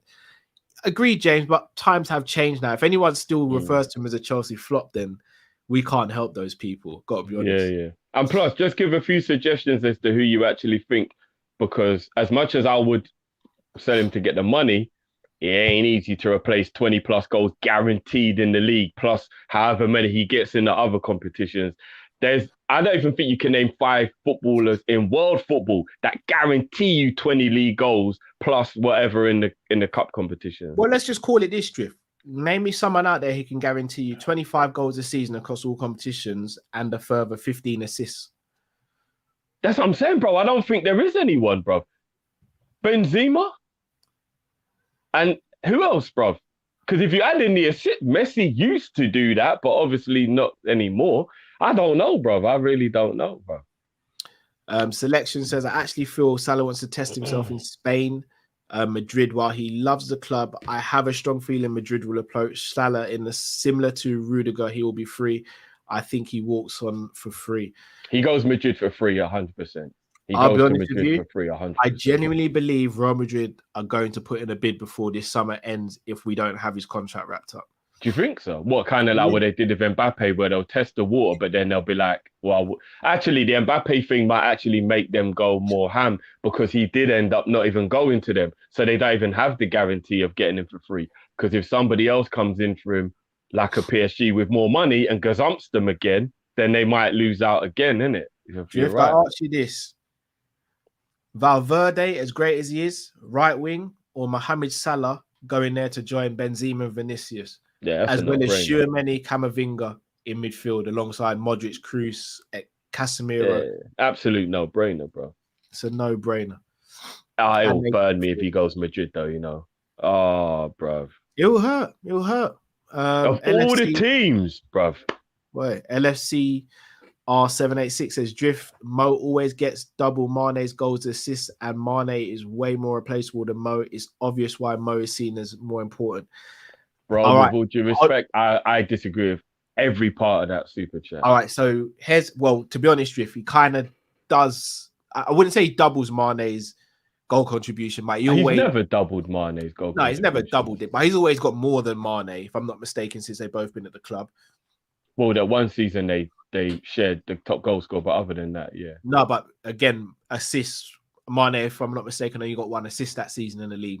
Salah, I think, got 8 or 9. So goal contribution, Mo always outperforms. I will slightly agree and say he's more replaceable than Mane, but not way more. And the reason why I say it's maybe I'd say 10%, because I don't think Mo could play effectively through the middle or on his stronger left side than Mane could on his right or through the middle. So that's the reason why he's not. That's the reason why Mane is more important to the team in that regard, because Mane's played all the positions, and I love Mo, but Mo through the middle doesn't work. And Mo on the right, I think he'd be actually on the left side. I think it'd actually be completely pointless. Like I don't even know what would even do with Salah on the left. That would be the weirdest thing in the world. Yeah. So for that reason, I think you have to put into consideration loads of other stuff, even defensively. Mane's brilliant defensively, always coming back and helping out defending and stuff like that. There's way more to your replaceableness than just goals. Way more to it. People will see this season how much we're going to miss Mane anyway. People will see it. But yeah. I'm going to be real with you, Drift. I think you might be right, but I'm praying to God you're not. Not because I don't rate Mane. I just feel if we're in a position where we're having a conversation in about 5 months' time saying we're struggling without Mane, that means we're not in a good position. 100%. So I pray to God you're wrong on that one. I'm not going to lie. So do I, bro. So do I. But I wouldn't be surprised if you are correct on that either. Vince's viewpoint says, was Mane deliberately poor due to the disrespect? No. I mean, look, you know what? I wouldn't totally go away from there being a possibility of that, because he is a human. But I think with his professionalism, I don't think he would deliberately down tools, no. Mane's desire to win and to play for, don't get it twisted. Mane's gone. If you don't think by now Mane loved the club and gave 100% every time he walked past that white line, I don't know what else can convince you. Again, we have to differentiate having poor form with poor attitude or poor endeavor. Yeah, 100%. We've seen many a player play their heart out, but just not have the talent or just make the wrong decision. I think Mane was making wrong decisions and executing techniques incorrectly. In terms of his attitude and work rate and desire to win and sacrifice for the team, not once could that be questioned, in my opinion. Bro, it's the only reason why I think people gave Suarez a bly to the degree they did. Because as much of a prick as he was and the things that he did, bro, the guy was the hardest working player we've probably ever had. I don't know if I've ever known a Liverpool player to work his ass off the way Suarez did. And I think that was the only thing that made him endear himself enough to get away with the bullshit. Do you know what I mean? Because if he didn't do what he was doing, we would have had more of a reason to think about the other stuff. But can you think of a player who had more work rate? So that you're right, bro. It is about your determination, your work rate, your grind. Suarez's work rate and grind was unmatched. Like, honestly, it was unmatched. I've never seen anything like it in my life. Promo says, I can already see the if you can't beat them, join them meme when Salah joins Madrid on a pre-contract next year. Oh, that would hurt. Jamrock says, so Cal, do you agree that everyone would come knocking? I don't think they would come knocking, but again, Jamrock, if they do come knocking, here's the thing, Jamrock. I get where you're coming from. I know what you'll rebuttal me with. But at the same time, Jamrock, I can't be mad at Liverpool having the best players in the world in certain positions, but not wanting to pay them that. You either don't want the best or you do want the best. And if you want the best, you've got to put out for it. I can't turn around to you guys online and be like, you know what, guys, I want a Bentley Jeep, you know. And then when the petrol's going through the roof, I turn around and say, I can't believe I'm having to spend so much on petrol. And you'll be like, well, why did you get the Bentley? Yeah, because I want the best. But then you'll be like, well, with the best comes certain criteria you got to meet. My road tax is going to be higher than if I have a Ford Fiesta. My insurance is going to be higher. All of these things are going to be higher if I want the best. Can't allow it, man, because you're hitting me with some actual realities, and it's really painful, bro. Oh, that's my reality. You know, I've never seen £20 move the needle so little in my life, bro. If I'm being honest with you, it's almost like I didn't put any petrol in the car, bro. Bro, I'm this close to putting cooking oil in the car and seeing how it runs, bro. If it can fry planting, it might be able to take me to work, bro. Yeah, but brother, if I told you what litre my car is, you'd actually have a fit, because I know what you're like when it comes to litres. Yeah, bro, I'm this close to putting some sunflower oil or olive oil in the car, bro. Yeah, I'm trying to figure it out myself, bro. I'm trying to see if you know what I mean, if the car can run on poops, bro, because I got plenty of those, bro. But £20 ain't moving the needle, bro. If it can fry planting, it might be able to take me to work, bro. Cali man, thank you very much for becoming a YouTube member of ours. Much appreciated. Dean says, unpopular opinion, Simicast is better than Robbo. I disagree. I think he has a potential to become as good or better, though. It's definitely a conversation on whether he should be playing, not because he's better, but based on the merit and the performances. And the form, a fact. Yes. That's agreed. A fact. Mario says, which players do you want to complete a perfect summer? Am I allowed to say names, you lot? do you know what mine would be, bro? My perfect summer would involve Mo signing a new contract. So my perfect summer would be Mo gets a new deal. Obviously, the players we've already got. And then we get Paqueta and Gnabry. Okay. For me, yeah. Bruv, Gnabry, Paqueta, Ramsey, Carvalho, Nunes. Right, that will satisfy the hell out of me, bro. For me, it would be the thing is I don't want to go too deep because we're going to do a video based on potential left-footed wingers that could come to the club. So I don't want to put a name there because we'll do that in a video. But a left-footed right-sided winger and Mateus Nunes. That would be for me. Along with obviously what we've got. Mo obviously to sign a contract, by the way. Yeah, Nunes looks good, man. Boy, maybe the Nunes show. Ash says, Drift, go look up Messi's stats for the calendar year. He got 40 goal assists in 45 games for club and country. His worst season is most players' best. That's mad. Messi got called a scrub this season, by the way. What I don't get me wrong, I know it's his position and all of that changed, but for Messi standards to get 3 goals in a league that's not good, even with a positional change, you can understand why people would be like, that ain't good enough. The 3 goals from a player of Messi's goal scoring talent, no matter what position, unless he's playing holding man, which he obviously isn't, but he was still in a kind of attacking, do you know what I mean? And to only get 3 goals in that league, it is poor. But I mean, 40 goals and assists across all competitions for club and country is not bad by any standard. No, you're right. That is better than most people. So, yeah. Chris LFC 92, big up yourself, Chris. If he goes Madrid, I'd hate him forever on.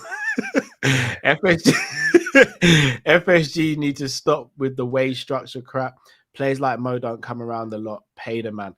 So I'm saying there are some exceptions to rules sometimes. He definitely could tarnish his Liverpool legacy going Madrid in terms of the hate we have for them, though. I can't lie. There is a little element of that. It make him look weird as well. Like all that cuss in Madrid and all the things that have happened. And he go and play for them. Did he cuss Madrid though? He's never cussed Madrid. No, not in that way. But you can tell he's got animosity towards him. You can tell there is a beef there. You can tell he had a problem, and then go and play for them. It is a little bit weird, but yeah. LFC R786 says, remember, we are all talking about this Mane and this Mo. Mane couldn't even play on the left anymore, let alone the right. Also, Mo in the 9 has a mad record. Mo hasn't played in the 9 for a long time, bro. A long time. And I definitely disagree that Mane can't play those positions. As well as when he was younger? No, that is obvious. I won't argue that. But can he still play? Yes, he was very effective in certain games and whatnot. You know what I mean? So, but Pete says, I will try and explain the Salah thing on Friday. Look forward to it, Pete, as always, bro. Always like chopping out with you, Pete. Cali man says, you man are costing me too much money.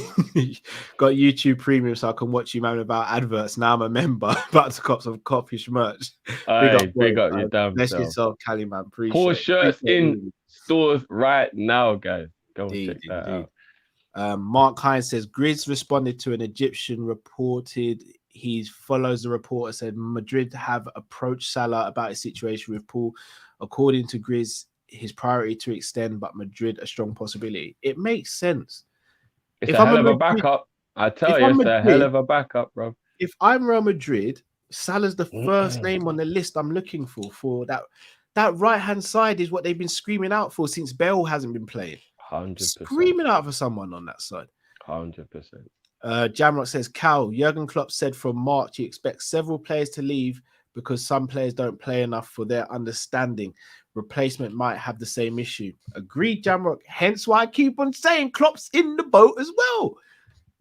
He has to be. Can't get away with it. But you know what? The one thing I will say, Jamrock, I know what Klopp says you kind of have to listen to because it is Klopp. But at the same time, Klopp has got a little bit of an Arsene Wenger in him where he will say certain things to calm down media, to get people off the owner's back, to not be a yes man, but to kind of be that face who will take the abuse, but keep the heat off the club. You can't always take what Klopp says literally. Sometimes I think Klopp does just say things because he knows it's the best thing to say. Like, don't take everything he says as gospel. There's loads of things that Klopp says that I think there's no way he means that if you look at his action. You know what I mean? Sometimes you can look at what someone's doing and then look at what they're saying and then you're like, the two don't marry.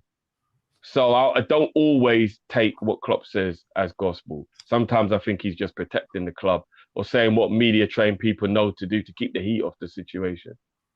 Zotta says, Salah without pens will be the same goals as Mane. True, although you could argue Salah does win quite a lot of pens himself, to be fair. But yeah, that is a true statement as well. James says, done with us being a reactive team instead of an active team in the market. We reacted to sign Diaz. Now we ain't going to address our midfield weakness unless another team targets players we want. Yeah, a bit of a weird one. I agree with that, James. You know what it also does as well, Cal? It means whenever we get a player, we can't truly be happy because we've always in the back of our minds got that insecurity of, so who's going there?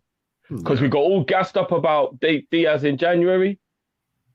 Look what happens. Mane goes. So we don't even get, do you know what I mean? Like, so if we was, say all of a sudden we woke up in the morning and Gnabry was coming Liverpool, straight away I'm going to go, well, I mean, Salah's going in, innit? So I get happy about the player, but then I realize the repercussion of it. We're becoming like that now, bro. Like, we can't even get happy because we know there's got to be a sacrifice. You know what I mean? Yeah, I hear that. Troy M says, we're the only club that can't sign players and negotiate contract extensions. Shake my head. How is Mo contract so in need of a singular focus when there's nothing left to negotiate? Neither side is budging. LOL. Yeah, that's a point. That's a good point. It's a standoff. Yeah, it's a very good point. Dean says, I love Robbo's energy, but Simicast is clear. Technique, decision making, defensive positioning, set pieces, shooting. Please watch Simicast close when he plays. Oh, Dean, I rate Simicast. I'll be honest. Decision making and defensive positioning, I don't know. Set pieces, I'd give to Simicast. Technique, probably give to Simicast as well. Defending, I'm probably going to stick with Robbo. Oh, 100%. Yeah. But again, this is what we want. Two quality players in one position that we as fans argue about to who should play. It means we've got two quality players. Jamrock, just quickly to answer, because obviously I know we're talking. Bro, yeah, he hasn't rotated a lot of the players, and that is what their issue is. You're right.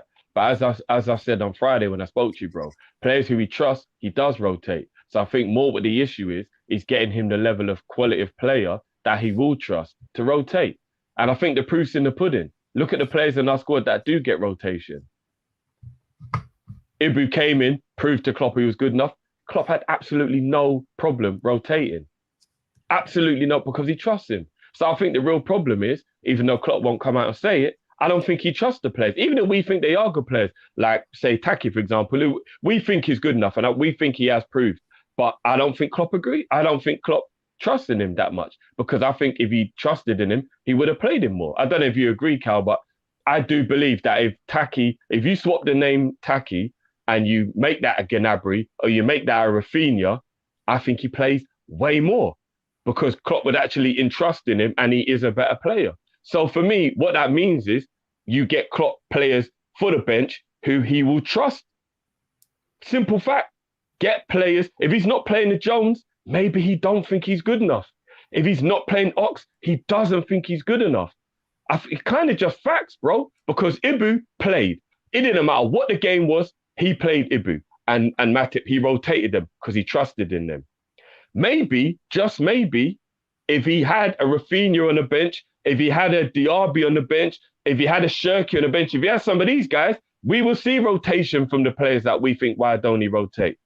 I don't like, we'll see in it. I'll be honest, Klopp's still got to do quite a bit to win me over with his rotation policy, if I'm going to be honest. And I think he's still getting used to it as well. I do agree that it's something that he didn't like before, but he's got to get used to it. But I'm just saying, he doesn't have a problem rotating the players who he does trust. He brings Jota on and rotates Jota because he trusts him. The players who he does actually trust, you actually watch him do way more rotation and they get way more game time. The players who he doesn't trust are the ones that he and ahs about and there. So that means, you know what you got to do then? You got to go and get him more Jotas. You go and get him more Ibus. You go and get him more players who he actually does trust. Therefore, he will rotate and will be better. So as much as we think they're good enough, maybe the Takis and the Nabbies and all that, Klopp secretly deep down is like, yeah, he's not quite good enough. I never say it out loud, but he's not quite good enough. I need better than that. Yeah, fair dues. Next topic I want to speak about, and we'll probably only spend a couple of minutes on this before we look at transfer rumours. Calvin Ramsey. Now, again, massive shout out to Kieran Fleming, who gave us a little interview for our members. But I want to ask you, Drift, how much do you, and this leads on very nicely to our rotation thing. How often do you expect to see Ramsey play next season? I reckon he'll make 15 appearances in all comps. Do you think that's enough for Trent to get enough of a rest? You know what? Shout out Conroy. And shout out Grizz. I was watching the Goodfellas.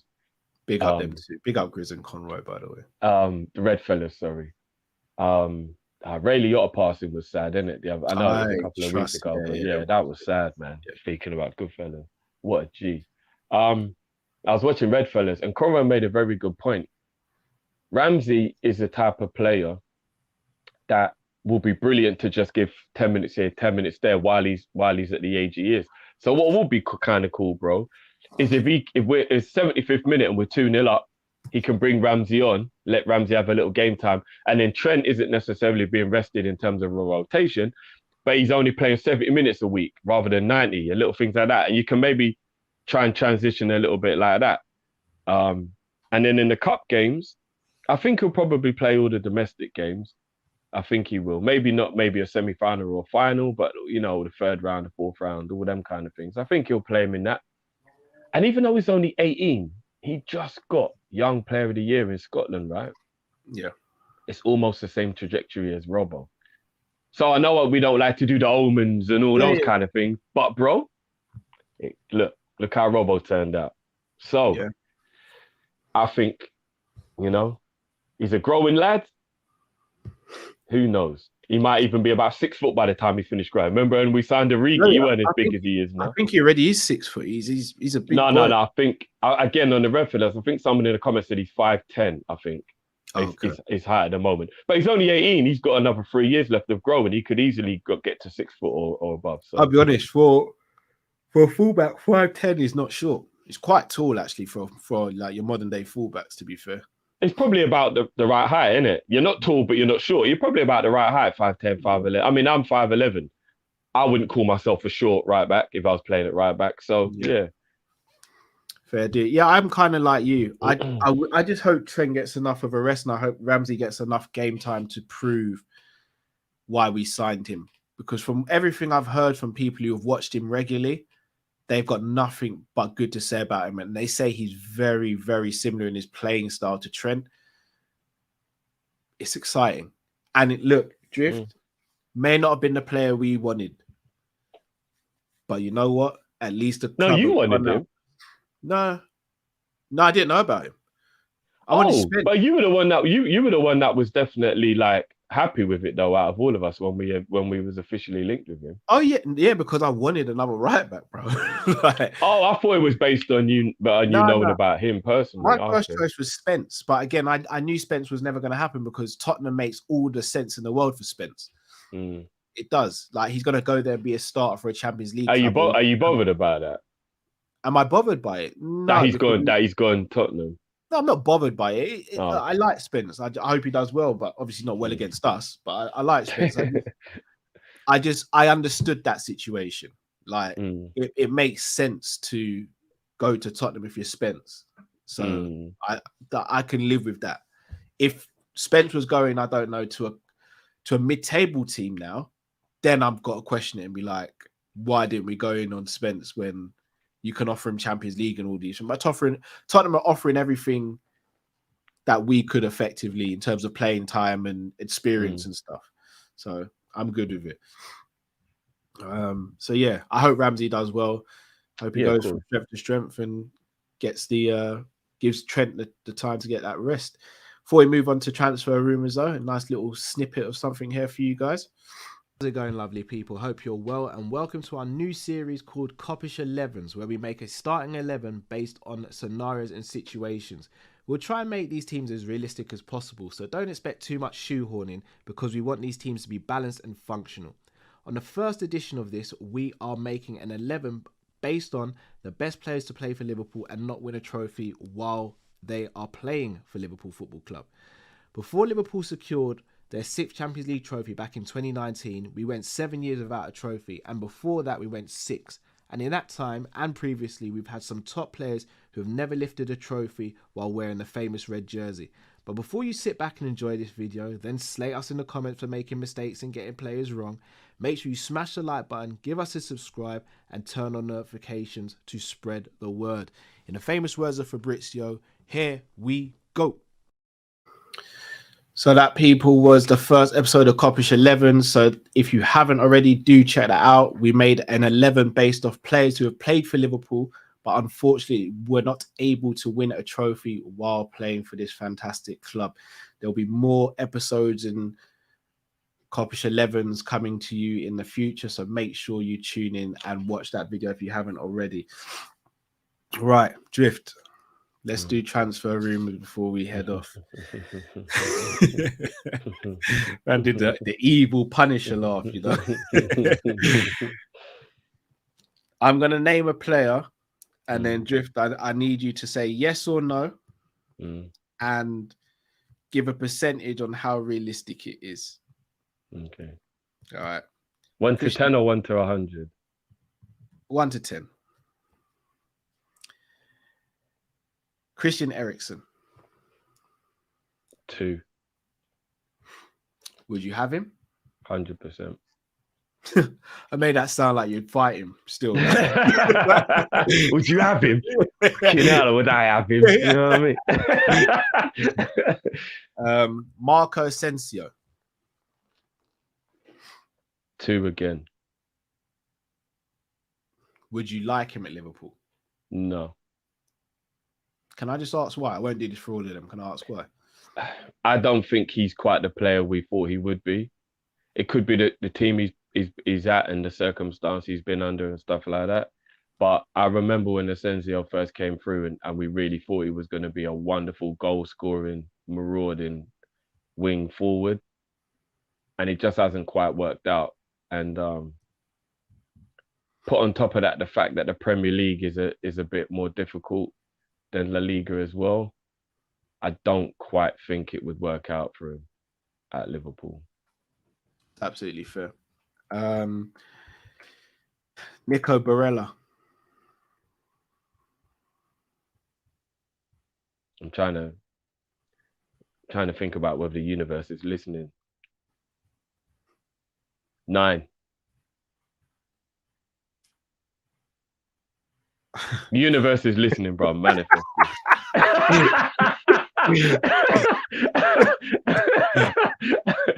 My honest answer is not going to be nice still. I take it you'd have him at Liverpool, right? Oh, fucking hell. Bro, I'd actually give it a 0. Can I ask, though? Yeah. Typically, Italian players have come to the league and haven't necessarily done fantastic. What do you think would make him different? There's probably only like 2 who've done it. So there's not a big enough sample size. I think that's more what it is, bro. I just think Italians just love playing in Italy and don't really come to England that often. So it's a very small sample size. I think all the other nations, we got such a big sample size. It's easier to have successes and fails and stuff. I mean, there's probably more Italians that have come to the league than I'm aware of. But I mean, at the higher level, you know, like with the bigger clubs and stuff. I know Southampton and some of the smaller teams, they do get Italians in every now and again. But of the bigger teams with the big samples, there's not that many. The thing is, bro, like when I'm trying to even think, I mean, Ravanelli was good. Zola was good. Vialli was good. Jorginho's not a flop by any stretch of the imagination. Do Italians do as bad as maybe the preconception of them is? Like, I don't even like what Italians have actually flopped in the Premier League. I'm even trying to think. Aquilani. Yeah, but that was injuries, man. That was never talent. But you know what? I think the centre with more opportunity could have been a better player, bro. Nah, I think he suffered from lack of chance, bro. No, bro. Go back, watch the tapes. Bro, any player that lobs Van der Sar at Old Trafford is all right by me, bro. Barini. No, Barini was good, man. Barini was good. What are we doing? Bro, you've got to remember what he did outside of Liverpool was good. We only look at his Liverpool career and we think when he was a Sunderland, he was good, bro. Drift. What are we doing there, bro? I'm not saying he was outstanding, but he was good. Then he scored about 12 goals in a season that he kept them in the league and helped them avoid relegation. He wasn't that bad, bro. 12 goals, if I'm not mistaken. It was about 4 or 5, Drift. No, I'm sure he got 12 goals that season for Southampton. For Sunderland, so I'm sure he did. But if I'm wrong, bro. But I'm sure Barini did all right for them. I'm sure he did. Let me see if I can find it. So Sunderland, okay, Drift. No, it's 15, 16. He scored 5 goals for them. Is that the year they got relegated? Is that the year they avoided relegation? Yeah. No idea. 16, 17. He got 2 goals for them. Fair enough. For Liverpool, he got 1 goal, 1 assist. Yeah, it was terrible for us. I know that. But his Sunderland career didn't seem that bad to me as an onlooker. Sometimes maybe stats don't play the whole picture, but fair enough. I'll give you Barini then. Barini wasn't good in England. But I still think Darmian. So it's about 50-50 then. It's about 50-50 then. De Canio was brilliant. It's about 50-50. Even Balotelli weren't a flop in my Carboni, opinion. He was sick. Benito was good, yeah. But I reckon there's more successful Italian players in the league than there are unsuccessful ones, to be honest. Maybe it's just a conception that people have because... Maybe it's just us. Yeah, I'm not going to lie. It's all the Italians who play for us, bro. Maybe it's all the ones we get. Balotelli was kind of poor for us, but I think he was a success for Man City. I don't think... He was a success for City. I think it's just us then, bro. I think maybe... Keane weren't good. He was on Merseyside. Maybe it's a Merseyside thing, isn't it? Zappacosta weren't good. Yeah, Zappacosta. I will probably still say there's more good Italians in the league than there are bad, though. It's either 50-50 or 60-40 being... Yeah. So let's let Barella make that 65-35 then. No, I'd be down for it. He ain't leaving. Yeah, Di Matteo, that was another success. Bro, there's been hella successful Italians in the league still. There's been a few. Bro. I think Zola's the one that stands out the most. Yeah, Cudicini was sick as well. Oh, yeah, Cudicini. At the time, I didn't even know why they even bought Czech. I remember I was like, Yeah, Czech come in and did a madness. No, he did. But at the time, Kudicini was arguably the best goalie in the league. Or he was one of the best. So it was kind of mad they even bought Czech. I was like, right, why are they even buying Czech?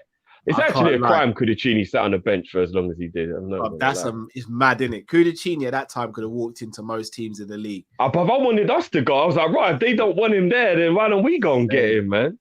When Czech first came to the league, it was a madness. His first season, you couldn't beat him, bro. Couldn't beat him. Every time I think of Italian season, they conceded or something like that. Yeah, it was something crazy like that. Crazy, bro. That's one. Yeah, Pella for Southampton. Look, whenever I think of Vialli, I always remember it was a European game, and I remember it was snowing, and Chelsea were getting battered up, and I remember the commentator saying, "This is snow joke for Chelsea."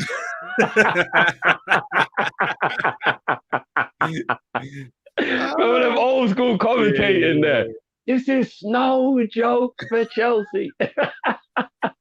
And Vialli was even the manager who was playing. One of them, I remember, it was that was hilarious. Wow. Well, people, let's read out these super chats. Troy M says, Kopish, I think we're going to need a Where's the Money Gone me or something else this summer. We may have to. Troy M says, Ramsey's going to have to play. Saw a stat that Trent has played in the critical range about 75% of the last season. That's not good for his health or longevity. Facts. James says, we won't want to sign stopgaps, but we don't mind keeping or giving contracts to them. Millie, Ox, and Cater, etc. It's a fair argument. Troy M says, don't expect too much shoehorning. Matt and Cal looks at Drift. Do you know what's joke? Yeah, obviously I had to write that out while I was reading it. You know, I actually put it in the original edit, Drift Look Away Now, and I thought it ruins the flow of it. It did genuinely ruin the flow of it. But yeah, when I heard shoehorning, I was thinking Drift ain't gonna like this video now. Only 367 likes. Come on, guys, smash that like button. We've had over 1,000 of you in for the majority of the show. Come on, guys, smash that like button, man. James says we factually need a new midfield, but I would say don't underestimate Elliott and Carvalho. Elliott was in the starting 11 before his injury. Definitely not underestimating them. Just don't want them to be under too much pressure in their early years, personally. But yeah, that's just me. The Drift, anything you want to say to the people before we take them out? Yeah, bro, I had a feeling that you might not talk about it because I'll go on a rant, so I won't go on a rant about it. But just to bring the conversation back to at the start when I said how unhappy I was.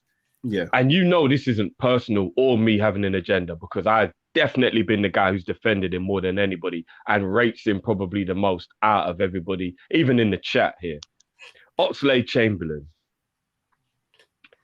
Bro, when it's your time, innit? And again, I love Ox. But when it's your time, it's your time.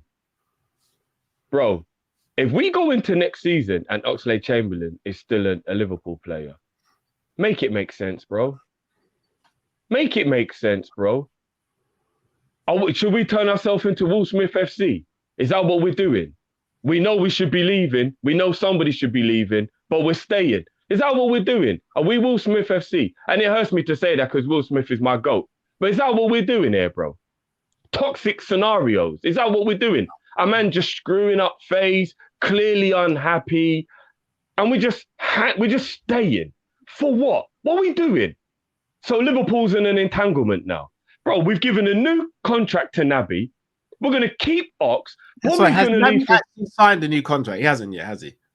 But the rumours are he's going to get one. The rumours are he's going to get... But let's say he doesn't get one. What are we saying? Naby's going to walk away for free. 56 million we paid for him. Salah's going to walk away for free. Our best player, 100 mil with a one-year contract, we could get 200 million pound player. Ox is going to bun out 140 wages. 140 wages a week to do what, brother? To do what? To piss on the parade if we win a trophy with his screw face again, bro. Bobby's going to walk away for free. What are we doing, Cal? Fucking hell, I don't want to be on here ranting. I don't want to do this. I haven't felt this way for ages, bro. Liverpool brought me joy. They brought me Why are you happiness, bro. asking me like I've got the answers, bro? Nah, bro, I'm just I've got the talking out same loud. questions as you, Drew, bro. Fucking hell, brother. Bro, what are we doing? What are we doing? Naby new contract, Ox isn't going to be sold. Make it make sense, bro. Say it ain't so. Apparently, because we're not getting anyone, Klopp wants him to stay. For what? Is he going to be part of the PR team?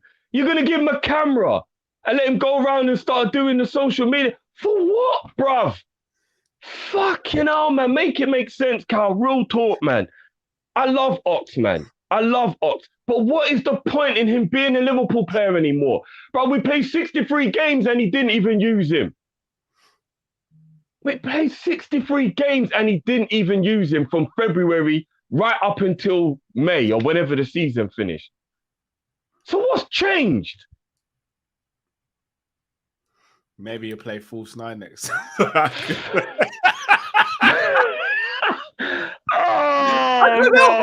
sorry. You remember that agenda that ran last season? I tell you, there's an agenda every summer still. I'm waiting to see what this season's one's going to be. Fucking hell, bro. Bro, I'm confused. I'm confused, man. And another thing as well. Let's even just forget about the fact that he didn't use him from February onwards last season, right? His market value is still about 10, 15 mil. If we're a club that's about recouping things to be able to put back into the budget, does it not even make sense to make the money on Ox just for that alone? Do you know what I mean? Just for that alone.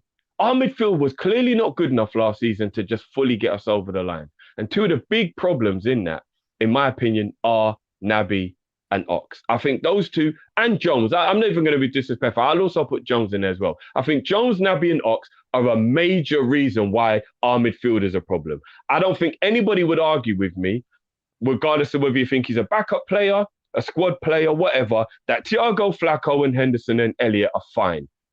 They are who they are. I think it's Jones, Naby and Ox. I think those are the three that are the problem. Those are the three that I think most people will say, for whatever reason, whether on loan or permanently, need to go, prove themselves, be moved on, recoup money for it, recoup wages, and go and bring in one or two other players to boost up the team. If all three of those players are still here next season, then I truly have to question the ambition and whatever this project is moving forward, Cal. I just do.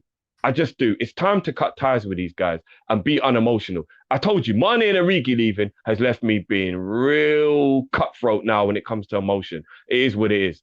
If it's got to be done, it's got to be done. If you can be cutthroat with players like Mane, if you can be cutthroat with certain other players in the team and move them on, get rid of them, do whatever you need to do for the benefit of the team, then I think that energy needs to be for everybody. If Ox outplays Mane, if Naby outstays Mane at Liverpool, I think that is terrible on all levels. Both of them are on 130, 140 a week, which is very high wages in our structure. Both of them don't contribute enough, and both of them need to be replaced for the position in our team that's the weakest. It just don't make no sense to me, Kyle, man. All jokes aside, all banter aside, it makes no fucking sense, bro. It really doesn't. And I genuinely believe, and people can think I'm going over the top with this, I genuinely believe towards the end of the season, it will bite us in the arse. And I do believe we'll struggle to win any of the major trophies if Jones, Ox and Naby are the three that are being relied upon to be the game changers, to come off the bench, to be part of the rotation in order to go on and win any of the big trophies. Because they proved this season they couldn't do it. And they're going to be a year older. They're going to be, you know what I mean? And Naby and Ox are probably also going to be thinking about, don't want to get injured. Where am I going to go? Got to do, and all that kind of stuff. These men are injury-prone players, bro. So they're not even like Salah, who will be thinking more like, well, I don't get injured that often, so I can maybe still play to an 80% capacity. You think if a Naby or an Ox is going in for a 50-50 with 4 months to go until they're a free agent, they're not, Cal, because they're going to be thinking about, what if I get this injury? What if I get that injury? Blah, blah, blah. And they're injury prone anyway. Why are they here? Why are they here? And again, it's not personal. I'm trying my hardest to not be disrespectful to those individuals. And I think most people here know, especially when it comes to Jones and Ox. I love those guys. I do. But we have to think about Liverpool now, innit? What is the point in those players being here? What is the point, man? And if anybody can make sense of it, I'm willing to listen. I truly am. But to me, that's going to be the detriment of us winning anything, Cal. Any of the big things anyway. It really will be. It makes no sense, bro.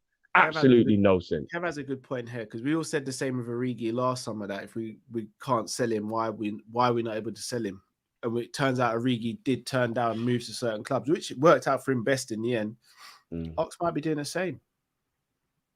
Oh, but if you look at the way he was so angry about not playing, I don't know. Because Origi was somebody who never really showed signs of being peed off with not game time, and he was always still happy and always still perform when he was brought in. I think looking at Ox's face and seeing the way Ox was for the last 3 years, he's very annoyed at not being played. Very annoyed at not being played. So if he's turning down moves, I can understand if maybe like, and I don't mean any disrespect here, like if a Leighton Orient or a Gillingham or somebody like that is a team coming in for him, I'll be like, of course Ox isn't going to go to one of them places. He's way better than that. But bro, there's quite a few rumours that Brighton and West Ham are two teams that have inquired and asked about Ox's services.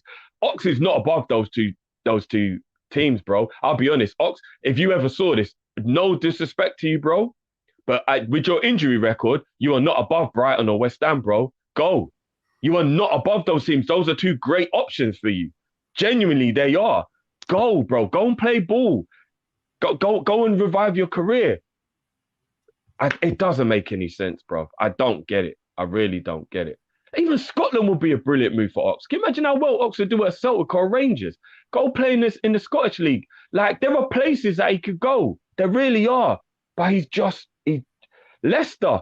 If Leicester lose Tillemans and a couple of players, maybe Ox could do well for Leicester. There are clubs out there that his agent should be speaking to. There are places that kind of do make some sense for him to go to. Sitting on Liverpool's bench for another 12 months and leaving for free and rinsing out 130, 140 in wages makes no sense, man. It doesn't to me anyway. But don't have to sell it to me. Shout out to Wolves. FI says, peeps, lick that like button. Whatever floats your boat, big people. Liam Driftvo, whose hands are these rant tonight? You did say you weren't going to go on a rant still. Yeah, I tried. And you know how much it's bothering me, because you know how much I love Ox. Yeah. Like, I love Ox. I wish I could wave a magic wand over Ox's injury record and make him fully fit. And I still think he'd be an outstanding player for Liverpool, injury-free. But that's not the reality, is it? The reality is he can never play to his full capacity. Injuries have hampered his career. And he's just at that point where he's not really of value to the Liverpool midfield anymore.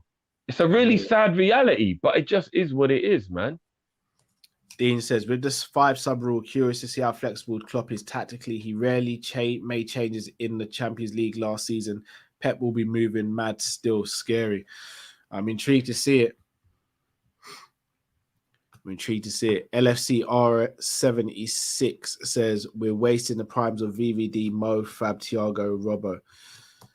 I don't like the term wasting, but maybe not maximizing. We've been wasting even Klopp's potential when you think about it. Bassett 1. Big up Bassett 1. It's been a little while. Drifts the truth. We need drivers, not passengers. Yeah. Agreed. Oh, boy. What a way to end the show. Nice one, Drift. I just had to get it off my chest, man. No, I hear you. Everything you said, I agree with. Do agree with. Not gonna lie. It's a sad situation, but it's just what it is, bro. I don't know where we go from here if we keep all of them. I really don't. If our midfield is exactly the same for the first season in a row, Cal, I don't know where do we go from here, man? Like, honestly, where do we go from here? Our best player is injury prone in our midfield. Our second best player isn't injury prone based off the last 12 months, but before we always had that little worry about him. Our captain, based off last season, wasn't injury prone, but we still have our worries about him. And then the other three, yeah, bro, I don't get it, man. I don't get it. I'm very confused. And what makes me even more confused, Cal, is that our midfield under Klopp's reign has always been the most important part without you realizing it's the most important part. So it's even more stranger for me that Klopp is being negligent to this degree. Like, it really does confuse me how Klopp went from having such robust, wonderfully available, strong, hardworking midfielders in the pomp of the Liverpool to now keeping players around that don't contribute that well. It's just very strange, man. Very, very strange. But I hear you, Drift. I hear you, bro. I fully agree as well. And then putting all the eggs in the Bellingham basket as well, bro. I don't even know if that's the greatest plan in the world either. Bellingham looks like a wonderful talent, but I still think he's not worth all of this. Like, going 1 or 2 years without doing anything and putting all your hopes on him. And it's very strange. It's very strange. Like, if I said to you, do you think Bellingham is a £100 million player? Would you say yes? No, of course he's not. Because we're going to have to pay close to that to get him. So we're doing all of this to maybe even overpay, bro. It's very strange, bro. It's very strange. I'm confused, man. I'm very confused. Same. I'm very confused. Well, people, if you haven't already, do smash the like button. We are going to be back on Wednesday with a special show for you guys. Also, check out the member stuff. Got some member stuff coming out for you as well. Have some member stuff. Still got some stuff to come out for you as well. So make sure you check it out. Friday will be here as normal as well. And hopefully at the weekend, we'll have a little something coming out for you guys as well over the weekend. So yeah, again, massive thanks to everyone who tunes in. Massive thanks to everyone who contributes. You guys are brilliant in the chat in terms of your super chats, but also your general conversation as well. Like, it's very, very much appreciated. Yeah, I enjoyed the show, even though I didn't necessarily like the talking topics, because I always enjoy it. Yeah. Best part of my day has been with you guys, generally. So But yeah, we just got to wait and see what happens the rest of this window, man. Boy. Pre-season starts in 2 weeks, though, and Klopp does like to have his players in before pre-season. So even that's a little bit of a worry, to be honest. No, I know. I'm just trying to keep my head drifty. No, I know you are, bro. I know you are. Trying to keep my head, man. I'm trying to keep my head. I can't be angry cow all the time, man. Takes a lot out of me. But hey, my people, now bless up to you all. Until we see you on Wednesday. Stay safe, stay blessed. We are Kopish and right. Hold on, bro. Hold on. Extra time. Almost gave it a little salute. Rick Dean says, big up, guys. Agree about Ox, but players are obviously looking at how clubs can be ruthless when it suits them. It's true as well. And big up to you all. Until we see you on Wednesday. Stay safe, stay blessed. We are Kopish and we're out, people. Take care. Peace.